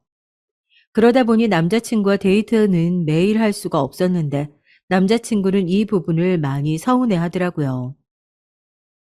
남들처럼 한강도 가고 시간 내서 좋은 곳 구경도 하자는데 저는 그럴 수가 없었고 점점 시간이 지날수록 다툼이 심해졌습니다. 저는 남자친구 군대도 기다려 주었는데 오히려 남자친구가 군대에 있었을 때가 마음이 훨씬 편했을 정도로 시간을 낼 수가 없었어요. 저는 남자친구가 이런 제 상황을 이해할 줄 알았는데 오히려 서운함을 토로하기에 결국 저는 헤어지자고 말하게 됐습니다. 물론 남자친구는 좋았지만 제 상황이 연애할 상황이 도저히 아니었거든요. 그리고 저는 새로운 남자친구를 사귀지 않고 오히려 과외를 시작해서 돈을 더 벌기 시작했어요. 그렇게 몇 달이 지났는데 남자친구가 우리 학교 앞으로 찾아와서 저보고 얘기하자고 하더라고요. 그렇게 카페에 가서 얘기하는데 남자친구가 앞으로 저를 이해하도록 노력할 테니까 다시 만나자고 하길래 그렇게 저희는 다시 연애를 시작하게 됐습니다. 다시 사귀기 전에 저는 일주일에 한두 번은 시간을 낼 수 있지만 그 이상으로는 힘들다고 분명히 말하고 사귀기 시작했어요. 그렇게 우리는 계속 사귀게 됐고 저는 무사히 졸업을 해서 서울에 있는 대기업에 입사도 하게 됐습니다. 대학 시절 내내 놀지는 못하고 오히려 공부하고 돈만 벌었던 기억밖에 없었는데 취업까지 하고 나니까 이제야 숨통이 트이는 기분이 들었습니다. 저는 그래서 요즘도 제 대학 시절을 생각하면 기억나는 건 도서관 뿐인데 정말 축제니 MT니 미팅이니 이런 것들은 제 인생에서 경험해 본 적이 없었기 때문이에요.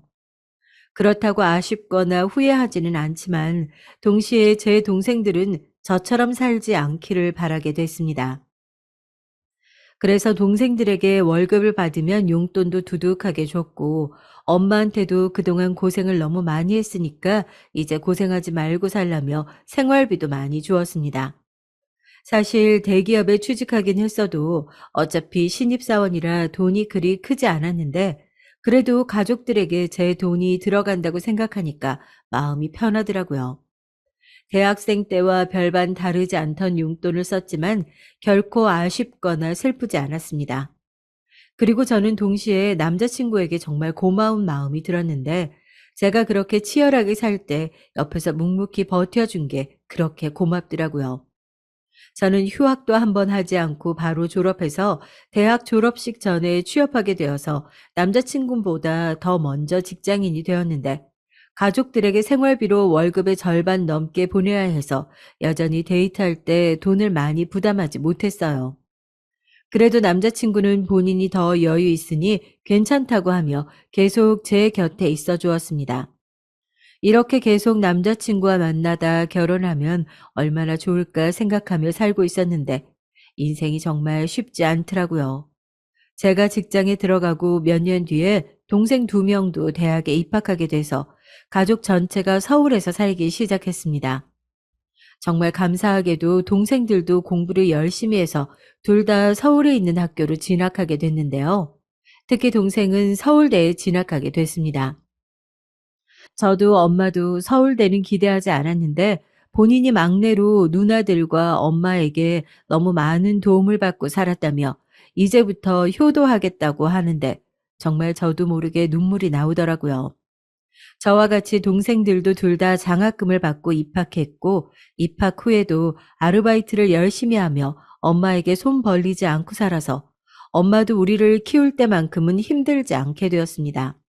어차피 동생들도 서울이고 제 직장도 서울이니 엄마에게 서울로 올라오라 하고 우리 가족은 다시 서울에서 다 같이 살게 됐습니다.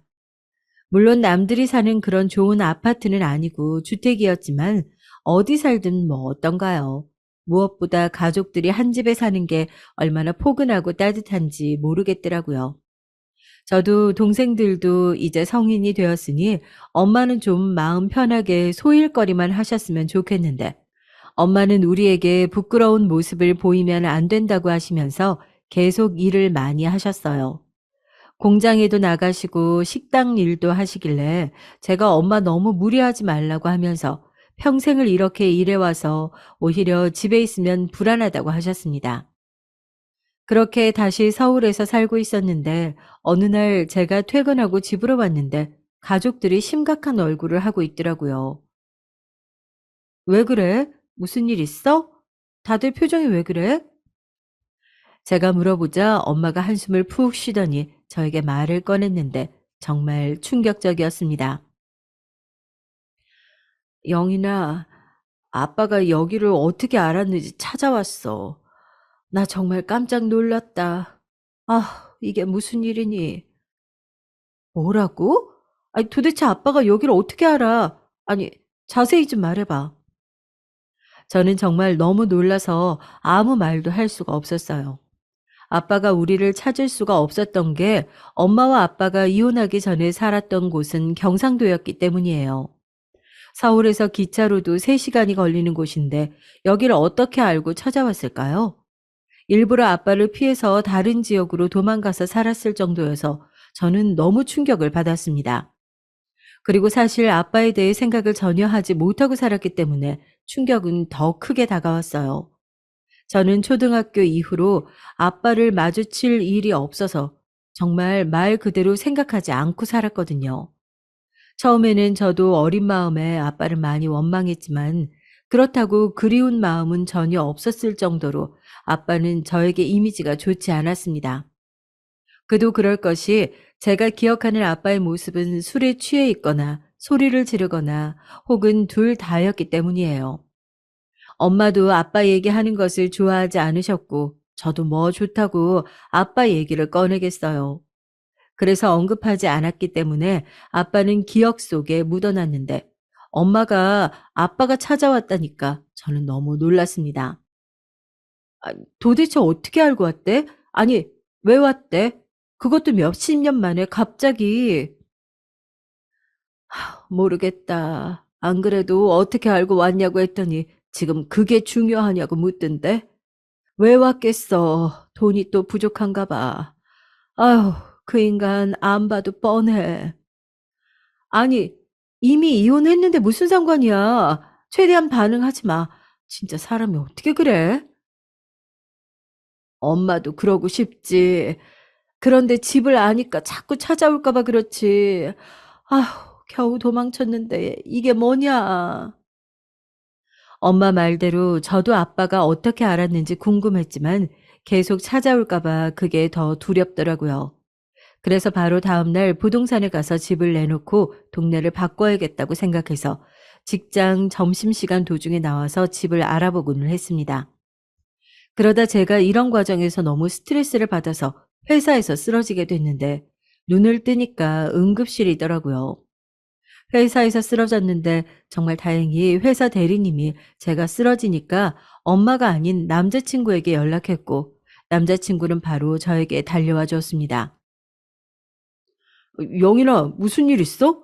아, 요즘 왜 그래? 안 그래도 너무 피곤해 보여서 물어보려고 했어. 자기야, 놀라지 말고 잘 들어. 사실은 저는 결국 남자친구에게 우리 집안 사정에 대해 터놓게 됐어요. 저는 살면서 아무리 힘들어도 남에게 말하지 않고 살았는데 처음으로 남에게 저의 힘든 점을 내뱉게 됐습니다. 어렸을 때부터 저는 꾹 참아야 했고 힘들어도 힘든 티를 낼 사람도 없었고 그러면 안 되는 상황이라 참았던 게 익숙했지만 저 때는 너무 힘들어서 터놓지 않으면 안 될 것 같았어요. 그래서 남자친구에게 우리 집안 사정에 대해 말하고 또 지금 아빠가 또 찾아와서 새로 집을 알아보고 있다고 했더니 남자친구는 그동안 너무 고생 많았다고 저를 안아주었습니다. 저는 말하면서도 사실 마음속으로 남자친구가 이런 나를 이해하지 못하고 떠난다면 어쩔 수 없다고 생각했는데 저를 다 이해해 주어서 얼마나 고마웠는지 모르겠어요. 그렇게 저는 이사할 집을 구해서 준비하고 있었는데 어느 날 회사에서 갑자기 팀장님이 저를 부르시는 거예요. 영희 씨, 지금 로비로 내려가 봐요. 평소에 그런 말 안 하시던 팀장님이라 저는 속으로 불안했습니다. 혹시나 하는 불안감을 가지고 로비로 내려갔더니 글쎄 거기엔 아빠가 저를 기다리고 있었어요. 저는 아빠를 보자마자 바로 뒤를 돌아 계단을 통해 위로 올라가려고 했는데 아빠가 급하게 다가와서 제 손을 부여잡더라고요. 영희나, 나, 영희나, 우리 딸 보고 싶었어. 아빠야, 아빠, 나, 아저씨, 이 사람 쫓아주세요. 영희나, 잠깐이면 돼. 5분만 얘기하자. 저는 경비원에게 아빠를 쫓아달라고 했지만 아빠는 끈질기게 저를 붙잡고 회사 건물이라 저는 보는 눈이 너무 많았기에 때문에 저는 결국 아빠를 데리고 건물을 나와 카페에 가서 얘기를 하게 됐습니다. 저는 정말 살면서 아빠를 그리워했던 적이 한 번도 없는데 아빠는 혼자 저를 보고 싶다고 울기 시작했어요. 제가 매정할 수도 있지만 저는 그런 아빠를 보면서 하나도 안타깝지 않더라고요.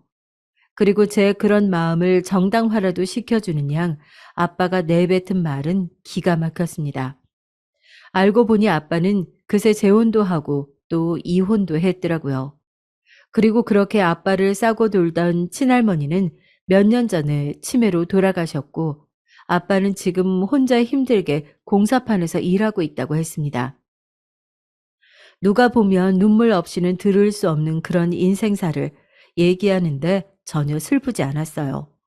그런 아빠에게 우리 엄마는 공장에서 일하고 노래방도 운영하고 겨울엔 길거리에서 붕어빵 팔고 나도 옆에서 같이 도왔고 신문과 우유 배달하면서 나는 돈 없어서 급식도 못 먹고 자랐다고 하니 아빠는 본인이 미안하다고 엉엉 울더라고요. 그런 아빠에게 저는 엄마는 오죽하면 남의 집에서 도우미도 했고 나도 돈 때문에 공책 살 돈 없어서 학교 선생님들한테 가서 연필 좀 달라고 하면서 공부해서 겨우 대학 가고 취업했다고 양심이 있으면 우리 찾아올 생각하지 말라고 혼자 살라고 했습니다. 어떻게 취업한 곳인데 아빠가 이렇게 찾아오냐고 우리 버린 건 아빠라고 하니까 아빠는 울다가 갑자기 저에게 말을 꺼냈는데 뭐라고 했는지 아세요? 영희나, 그런데 거기 대기업이잖아. 너 돈 많이 벌겠다. 아빠 한 번만 도와줘. 여러분, 이 사람이 정말 어이가 없는 걸 넘어서 화가 나면 아무 말도 못하는 거 아시나요? 저는 정말 저게 사람인가 싶어서 말없이 아빠를 쳐다봤어요. 정말 양심이 있으면 저에게 돈을 달라는 말을 할 수가 없지 않을까요? 제가 엄마와 그렇게 힘들게 살았다고 말한 지 1분도 지나지 않았는데 어떻게 저에게 도와달라는 말을 하는 건지 저는 황당해서 숨도 제대로 쉬질 못했어요. 그리고 갑자기 온몸에 분노가 밀려와서 몸이 부들부들 떨리더라고요. 정말 겨우 심호흡하고 아빠를 쳐다봤는데 아빠는 저를 똑바로 보면서 한 번만 도와달라며 2천만 원을 달라고 했습니다. 저는 2천만 원이 있지도 않았고 설사 있다 하더라도 아빠에게 줄 돈은 없었기에 저는 아빠에게 단호하게 말을 꺼냈어요. 속으로 이게 정말 사람인가 싶었죠. 내가 아빠랑 지금 이렇게 얘기하는 것은 다른 것도 아니고 나를 포함한 우리 가족에게 더 찾아오지 말라는 경고야. 우리 인생에 끼어들지 마. 우리 어떻게 찾았는지 모르겠는데 다시 한번 나타나면 그땐 정말 경찰에 신고할 거야. 그렇게 말하고 카페를 나오는데 아빠는 계속 제 이름을 부르면서 쫓아오더라고요. 저는 귀를 틀어막고 도망치듯 회사에 왔고 결국 팀장님에게 제 집안 사정에 대해 결국 얘기하게 됐습니다. 팀장님은 정말 좋은 분이었는데 제가 그렇게 울면서 얘기하자 본인이 아까 내려가라고 했던 것이 미안하시다고 사과하셨고 앞으로 찾아오면 1층에서 돌려보내라고 하겠다고 말씀해 주셨어요. 그 일이 있고 저는 너무 신경이 쓰여서 살이 심하게 빠지게 됐는데 남자친구가 옆에서 그걸 지켜보더니 어느 날 저에게 진지하게 할 말이 있다고 하더라고요. 저는 이별을 말하려는 건가 싶어 남자친구와 식당에 갔는데 남자친구 입에서 나온 말은 이별이 아닌 결혼이었습니다. 영인아, 결혼하자. 내가 다른 건 몰라도 너를 행복하게 해줄 수는 있을 것 같아. 저는 정말 너무 뜻밖의 말을 들어서 놀랐는데 남자친구는 매우 진지한 얼굴을 하고 있었어요. 며칠 전에 아빠 때문에 너무 스트레스를 받아서 머리가 아팠는데 이제는 결혼하자는 소리를 들으니까 인생이 뭐가 이렇게 쉽지 않은지 많은 감정이 교차했습니다. 그러면서 저는 행복해야 하는데 동시에 속으로 오만 감정이 들더라고요. 결혼은 현실이라던데 남자친구네 집에서는 어떤 반응이 나올지 걱정이 됐습니다. 혹시 재민 씨 집은 우리 집에 대해서 아는 거 있어? 우리 부모님은 편견이 없으신 분들이야. 자기를 오히려 보듬어 주실 거야. 우리 부모님 정말 따뜻하신 분들이셔. 걱정하지 마. 저는 남자친구 말만 듣고 완전히 마음을 놓을 수는 없었어요. 그래도 일단 인사는 드려보자는 생각이 들어서 바로 주말에 남자친구네 집으로 인사를 가게 됐습니다.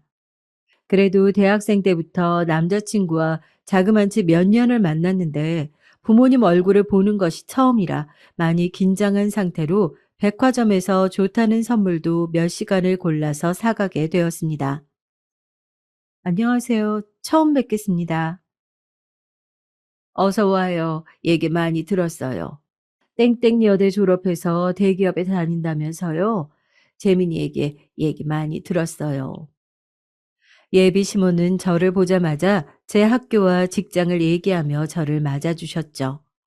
저는 어색하게 준비한 과일 바구니와 꽃다발을 선물로 드리고 식탁에 앉아 예비 시부모님과 시누이를 마주하게 되었습니다. 남자친구네 집은 아주 잘 사는 재벌은 아니었지만 그렇다고 우리 집처럼 가난하진 않았고 그냥 정말 평범한 집이었어요. 아버지는 중소기업을 다니시고 어머니는 동네에서 옷가게를 하시더라고요. 정말 밥을 먹는데 밥이 입으로 넘어가는지 코로 넘어가는지 모른 채로 인사를 드리고 집을 나왔습니다. 사실 밥 먹는 내내 긴장해서 얘기를 많이 듣지는 못했는데 예비 시부모님은 저를 마음에 들어 하신 것 같았어요. 저한테 명문대생이라 좋다고 하시며 똑똑한 며느리가 들어와서 좋다고 하셨거든요. 그러면서 예비 시모는 저에게 가족에 대해 조심스럽게 물어보셨는데 저는 그냥 정말 있는 그대로 대답했습니다. 동생 2명이 있고 아버지는 초등학교 때 이혼하셔서 지금 왕래 없이 지낸다고 하니까 남자친구가 부모님에게 미리 얘기를 하지 않았던 건지 처음엔 2분 다 놀라시더라고요. 아무래도 어른들이라 이혼 가정에 대해 편견이 있으신 건가 싶었는데 그래도 어떻게 넘어갔던 것 같아요. 아마 반대하기엔 제가 명문 여대를 나오고 직장도 남자친구보다 훨씬 좋은 곳을 다니니까 일단 대놓고 반대하진 않은 것 같았죠. 그리고 저도 남자친구를 우리 집으로 데려가서 엄마와 동생들에게 보여주었는데 정말 의외로 둘째 동생이 남자친구를 반대하더라고요. 언니, 뭔가 내가 이런 말 하면 웃길 텐데 예비 형부 눈빛이 이상해.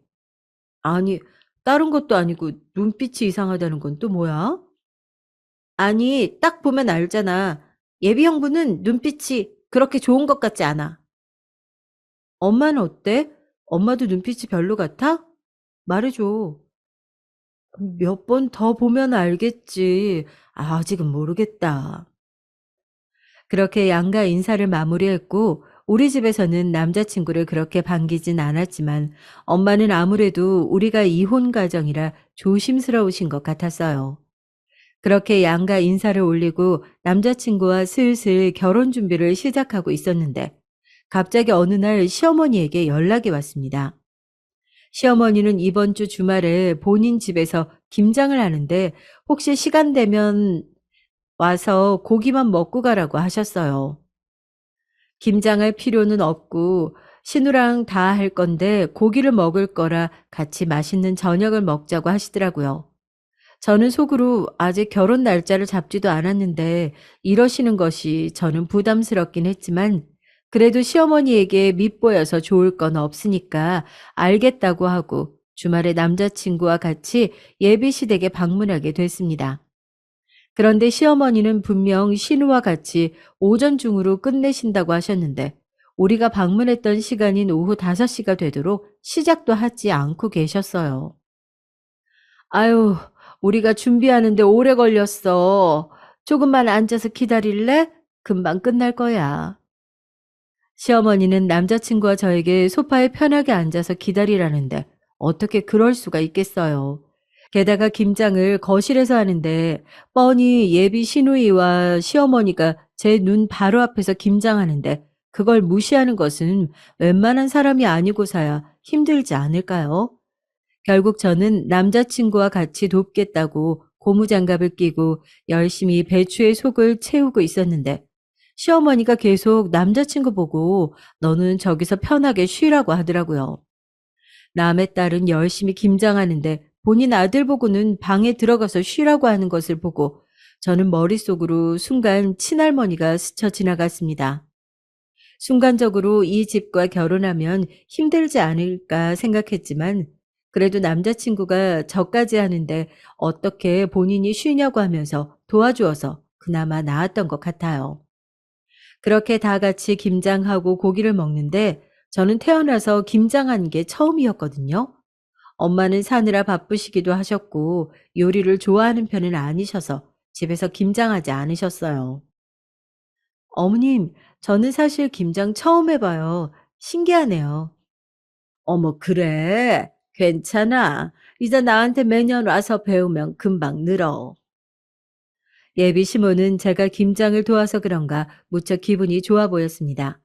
하지만 저는 처음 하는 김장에 몸살이 나서 다음날 병원까지 가게 됐어요. 저는 김장을 처음 해봐서 몰랐는데 80포기를 하는 게 일반적이진 않더라고요. 그것도 나중에 알게 됐습니다. 이후로도 시어머니는 잊을만 하면 전화하셔서 저를 집으로 많이 부르셨어요. 심지어 저는 직장인인데 업무 시간에 전화해서 제가 무슨 급한 일이 있는 줄 알고 받아서 물어보면 그냥 안부 전화였던 적도 꽤 많았고요. 저는 슬슬 이건 좀 아니지 않나 싶었는데 어느 날 정말 심각한 목소리로 시어머니는 저에게 본인 옷가게로 와줄 수 있냐고 묻더라고요. 제가 아무리 무슨 일이 있냐고 물어도 그냥 빨리 와달라고 말만 하시기에 제가 급하게 연차를 쓰고 시어머니 옷가게로 달려갔더니 거기엔 예비 시모의 언니가 와 있었어요. 급한 일이라는 게 본인 언니가 와 있으니 와서 인사를 하라는 거였습니다. 저는 일단 인사를 급하게 드리긴 했지만 이런 결혼을 해야 하나 생각이 들었어요. 그래도 바로 파혼하진 않았던 것은 시어머니가 그래도 아들 결혼이라고 집을 해주셨기 때문이에요.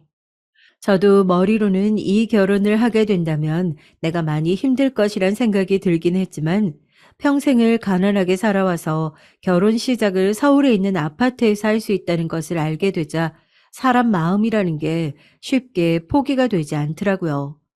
그래서 중간에 너무 불편한 것들은 남자친구에게 말했는데 와중에 남자친구가 중간 역할을 어찌나 못하던지 오해가 생겼던 적도 있습니다.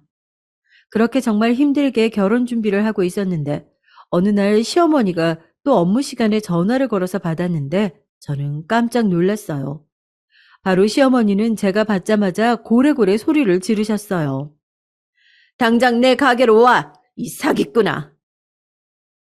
저는 저보고 사기꾼이라고 하며 당장 오라는 말에 도대체 이게 무슨 소리인가 싶어서 또 연차를 쓰고 바로 가게로 달려갔는데 저는 가게 문을 열자마자 정말 기절하는 줄 알았습니다. 왜냐하면 거기엔 우리 아빠가 있었거든요. 아빠, 아빠가 여기 무슨 일이야? 지금 뭐 해? 시어머니는 저를 보자마자 저에게 달려들더니 이 사기꾼아 소리 지르며 악을 쓰셨어요. 아니, 일단 진정하세요. 제가 무슨 사기꾼이라는 거예요. 너, 너희 엄마 노래방 했다며? 그렇게 천박하게 살았으면서 그걸 감히 속여? 아니, 어머니 지금 무슨 말씀이 너무 지나치시네요. 천박하다뇨? 노래방 운영하던 천박한 년은 절대 안 돼. 이 결혼 없던 걸로 해. 아니, 아무리 그래도 결혼 예정이었던 사람 엄마한테 천박하다니 말씀 너무 심하시네요. 어디서 큰 소리야? 당장 나가. 무슨 낯짝이로 이래? 예비 시어머니는 저를 그렇게 가게 밖으로 밀어내더니 안에서 문까지 잠그셨습니다. 저는 너무 황당하고 또 분노가 차오르더라고요. 상황을 보니까 아빠가 어떻게 알았는지 시어머니 가게에 가서 우리 집 사정을 구구절절 말한 것 같던데 아빠한테 화난 것은 정말 당연했고 저는 무엇보다 시어머니가 우리 엄마를 감히 천박하다고 한 게 도저히 용서되지 않았습니다. 제가 아무리 서울에 있는 아파트에서 신혼생활을 할 수 있다고 해도 우리 엄마를 저렇게 표현하는데 어떻게 저런 집안과 결혼할 수 있겠어요. 저는 우리 엄마가 우리 삼남매를 어떻게 키웠는지 누구보다 잘 알기 때문에 파혼은 당연했고 너무 화가 나서 정말 얼굴이 새빨개진 채 몸을 부들부들 떨었습니다. 그래서 남자친구의 전화해서 상황을 설명하고 저도 소리를 질렀어요. 우리 파혼해. 남의 집 엄마한테 천박하다니. 그게 무슨 소리야? 진짜 나야말로 수준 떨어져서 너희 집이랑 결혼 못해. 뭐 따뜻하신 분들? 장난하니? 남자친구는 저에게 일단 진정하라고 하며 본인이 가게로 오겠다고 했는데 저는 이미 너무 속상해서 길거리에 주저앉아 울기 시작했습니다. 아빠는 그새 가게에서 나오더니 저를 보고 미안하다고 하면서 본인 의도는 그게 아니었다고 하더라고요. 하지만 아빠의 의도가 무엇이든 저는 상관없었습니다. 아빠가 제발 우리 가족 앞에서 사라졌으면 바랬어요. 제발 우리 가족 앞에 나타나지 마. 제발, 제발, 제발 부탁이야. 제가 지나가는 사람이 쳐다볼 정도로 악을 쓰며 울며 소리치자 아빠는 정말 미안하다고 사라졌습니다. 남자친구가 곧 도착해서 저를 달래니까 시어머니가 안에서 나오더니 천박한 애랑 헤어지라고 남자친구한테 그러더라고요. 저기요, 아줌마. 이제 어머니도 아니지. 아니, 사람한테 천박하다고 하는 당신은 뭐 얼마나 잘났는데. 뭐? 저리 안 꺼져? 진짜 뭐 이런 게 다 있어. 저리 썩 꺼져. 시어머니는 심지어 제 어깨를 뒤로 밀더라고요. 어찌나 세게 밀던지 저는 휘청거리며 주저앉게 될 정도였습니다. 저는 남자친구에게 앞으로 살면서 마주치지 말자고 하고 집으로 바로 돌아가는데 어찌나 눈물이 나오던지 멈출 수가 없었어요. 우리 엄마가 천박하다고 들을 정도로 부끄럽게 살았으면 몰라. 절대 아니거든요. 그 추운 겨울에 돈 몇백 원이라도 벌겠다고 온갖 허드렛이란 일은 다 했고 저희한테 부담 주지 않겠다고 돈 없다는 소리는 한 적도 없으세요. 우리가 눈치로 우리 집이 가난한 것은 알았어도 엄마는 한 번도 우리에게 돈 없으니 너희한테 줄 돈이 없다고 한 적이 없었거든요. 저는 엄마가 정말 잠도 포기하고 본인의 인생을 완전히 포기하고 우리 삼남매 키워보겠다고 고생한 것을 누구보다 너무 잘 아니까 집에 오는 내내 엉엉 울었습니다. 사람들이 저를 쳐다보는 시선이 느껴졌지만 그런 것들은 전혀 신경도 쓰지 않았어요. 그렇게 집에 도착했는데 또 울면서 집에 들어갈 수 없었습니다. 그렇게 집에 도착했지만 들어가지도 못하고 집 앞에서 겨우 진정하고 집에 들어가서 아무 일도 없던 것처럼 행동했어요. 하지만 딸이 있으신 분들은 아실 텐데 아무리 감정을 숨겨도 엄마는 단번에 알아봤습니다. 동생들이 자고 저는 잠을 쉽게 이루지 못해 깨어 있었는데 엄마가 조심스럽게 저에게 묻더라고요. 영희나, 혹시 시댁이랑 무슨 일 있었어? 아니야. 그냥 회사에서 혼나서 그래. 엄마한테 차마 제 입으로 엄마가 천박하다는 소리를 들었다고 말을 하지 못하겠더라고요. 그렇게 저는 다시 출근해서 일을 하고 있었는데 남자친구에게 연락이 와서 받았더니 본인이 미안하다고 일단 만나서 얘기하자 하길래 우리는 끝난 거라고 다시 말하고 연락 자체를 차단했습니다. 그렇게 일주일이 지났는데 그날도 회사에 있던 날인데 막내에게 급하게 연락이 오더라고요. 큰 누나, 지금 바빠? 아니, 엄마 지금 화난 채로 누나 시어머니 가게로 달려갔어. 뭐? 그게 무슨 소리야? 자세히 설명해봐. 아니, 누나한테 무슨 일 생긴 줄 알고 엄마가 매형한테 전화했는데, 그동안 있었던 일들을 매형이 엄마한테 다 말했나 봐. 엄마 지금 누나한테 예비 신모가 밀치고 막말하고 김장 부르고 그랬던 거 알고 나서 눈 뒤집혀서 찾아갔어. 저는 그 말을 듣자마자 바로 또 연차를 쓰고 시어머니 가게로 달려갔습니다. 급하게 택시를 불러서 시어머니 가게에 도착했더니 다행히도 제가 더 먼저 도착했더라고요. 시어머니는 저보고 여기가 어디라고 오냐고 당장 나가라고 또 제 등을 밀치며 밖으로 밀었습니다. 그런데 정말 딱 그 순간에 엄마가 그 광경을 목격하셨고 엄마는 달려와서 시어머니를 밀치셨어요. 내 딸한테서 손 떼! 어디서 감히 이래? 어머, 이 천박한, 아우, 수준 떨어져서 교양 좀 챙겨요. 못 살아서 그런가? 이런 것도 모르네. 천박? 너 말 잘했다. 너 고졸이지? 난 서울대야, 이년아. 엄마는 이렇게 말하며 품에 있던 서울대 졸업장을 꺼내셨어요. 엄마는 시어머니에게 아주 당당하게 말씀하셨습니다. 나도 서울대고 우리 아들도 서울대야. 당신 아들 고작 서울 끄트머리에 있는 대학이잖아. 누가 누구 보고 천박하대. 심지어 내 딸이 대학도 더 좋고 돈도 더 벌어. 정신 차려. 뭐? 아이고, 노래방 운영했던 천박한 게 어디서 큰 소리야? 노래방이 뭐 어때서? 너처럼 아들 못 키운 것보다 훨씬 자랑스러워. 그러는 너는 옷가게 운영하면서 누가 보면 무슨 재벌집인 줄 알겠다. 내 딸 아까워서 이런 천박한 집에 시집 못 보내. 엄마는 그렇게 말하고 제 손을 잡고 가게를 나오셨습니다. 알고 보니 졸업장을 가지고 오느라 늦었다고 하더라고요. 저는 엄마가 타인에게 이렇게 화내시는 것을 처음 봐서 내심 놀랬어요. 아휴, 남한테 이렇게 화내본 게 처음인데. 엄마 잘했니? 그러면서 저에게 본인이 잘 싸웠냐고 묻는데 저는 그 순간부터 웃음을 참을 수가 없었어요. 정말 우리 엄마지만 여전히 대단하고 멋지고 웃기더라고요. 제가 웃기 시작하자 엄마도 웃음이 터져서 둘이 정말 길거리에서 얼마나 웃었는지 모르겠습니다. 우리 엄마 왜 이렇게 든든해? 나 정말 엄마가 내 엄마라서 너무 좋다. 앞으로도 이런 일 생기면 말해. 엄마가 다 해결한다. 내가 너희를 어떻게 키웠는데 감히 주제도 모르고.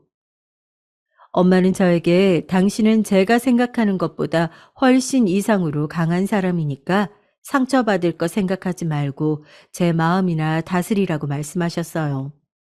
저에게 본인이 어린 나이에 삼남매 혼자 아무것도 모르던 타지에서 키우면서 얼마나 고생을 많이 했는데 이 정도는 아무것도 아니라고 하셨죠.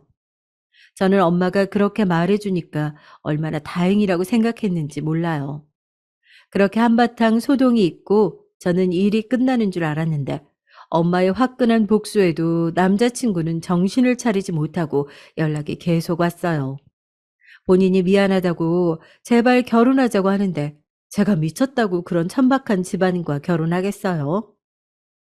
엄마 말대로 듣고 보니 제가 대학도 더 좋고 심지어 돈도 더 잘 버는데 왜 저런 남자친구랑 결혼하겠다고 했는지 모르겠더라고요.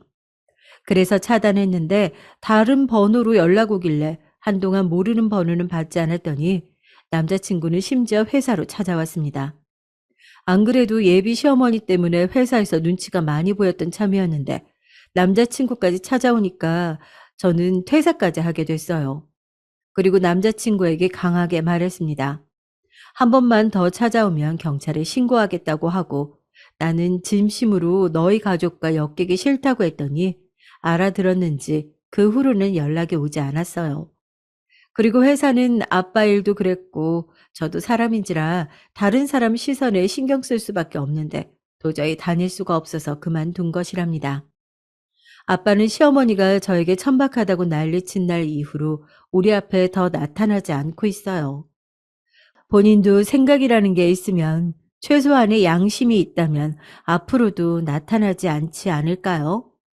이런 사정들로 인해 저는 퇴사하고 경기도 쪽의 회사로 이직하게 됐고 우리 집도 경기권으로 이사하게 됐습니다. 정말 어릴 때부터 이런 파란만장한 일들이 왜 우리 가족에게 일어나는 것일까 생각도 많이 했었는데 왜 동트기 전이 가장 어둡다고 하잖아요. 제가 서울에서 경기권으로 이사하고 이직하게 되니까 정말 놀랍게도 새로운 인연이 저에게 찾아왔습니다. 전 남자친구와는 비교도 안 될 정도로 잘생기고 키도 크고 무엇보다 능력이 좋고 결정적으로 시부모님이 아주 좋으세요. 제가 전 남자친구와의 트라우마로 인해 일부러 첫 만남에 우리 가정사를 말했고 엄마가 그동안 하셨던 일들이 노래방 장사, 붕어빵 장사, 공장 나가기 등이라고 말했더니 시부모님은 제 예상보다 눈에 띄게 놀라셨습니다. 속으로 그냥 나는 결혼하면 안 되나 보다 생각했는데 그 다음 반응이 정말 놀라웠어요. 새로운 예비 시어머니는 제 손을 잡고 그동안 너무 고생 많았다고 이제 앞으로 꽃길만 걷자고 하시더라고요. 저는 너무 놀라서 아무 말도 하지 못했는데 예비 시아버지도 저에게 어머님이 너무 훌륭하셔서 이렇게 자식도 잘 키우셨다고 본인들이 복덩이를 얻은 것 같다고 하셨습니다. 저는 그 말을 듣자마자 눈물이 저도 모르게 흘렀고, 사실 전 남자친구와 이것 때문에 결국 파혼하게 되었다고 고백하니 예비 시부모님은 크게 분노하시며 그런 집과는 상종도 하지 말라고 하셨어요. 그래서 저는 지금은 아주 행복하게 결혼 준비를 하고 있답니다. 심지어 알고 보니 예비 시아버지도 서울대를 나오셔서 우리 엄마와 동문이라고 하시더라고요. 저를 어찌나 예뻐하시는지 공주라고 부르시는데 정말 몸둘 바를 모르겠어요. 예비 시댁에서 사랑받는 저를 보고 엄마는 감격하셨는지 눈물까지 글썽이셨습니다. 속으로 그렇게 복수하고 많은 생각이 들었다고 하시더라고요. 저는 그래서 과거는 잊고 그냥 우리끼리 행복하게 여생을 살자고 했답니다. 결혼을 앞두고 엄마와 많은 얘기를 하게 되는데 지금 되돌아보면 정말 우리 인생이 쉽지 않았더라고요. 지금이야 저도 웃으면서 얘기하고 이렇게 사연까지 보낼 수 있지만 정말 저 시절엔 너무 힘들어서 하루라도 안 운 날이 없을 정도였어요. 특히 시어머니가 우리 엄마한테 천박하다고 했던 날 이후로는 시어머니와 비슷한 체형의 사람만 봐도 제가 경기를 일으켜서 일상생활조차 불가했던 나날들이었죠. 그래도 정말 이 또한 지나가리라는 마음으로 굳게 견뎠더니 훨씬 비교도 안 될 정도로 좋은 사람을 만났고 정말 좋으신 시부모님 품 안에서 결혼 준비를 할 수 있더라고요. 그래서 저는 지금 정말 만족스러운 삶을 살고 있답니다. 시련이 있으면 다음에 올 행복을 찾으라는 말이 무슨 뜻인지 이제 알 것 같아요. 제 사연은 여기까지입니다. 저는 아직도 그래서 길거리에서 붕어빵을 보면 이제껏 잊었던 일들이 생각이 나더라고요. 현재 남자친구에게도 말했지만 이런 것은 제보해야 한다고 하길래 용기 내어 제보하게 되었답니다. 다들 들어주셔서 정말 감사합니다. 저는 이제 앞으로 엄마와 동생들과 새로운 가족들과 함께 행복하게 잘 살겠습니다. 여러분도 행복한 하루하루를 보내시고 사랑스러운 가족들과 따뜻한 연말 보내시길 진심으로 바랍니다.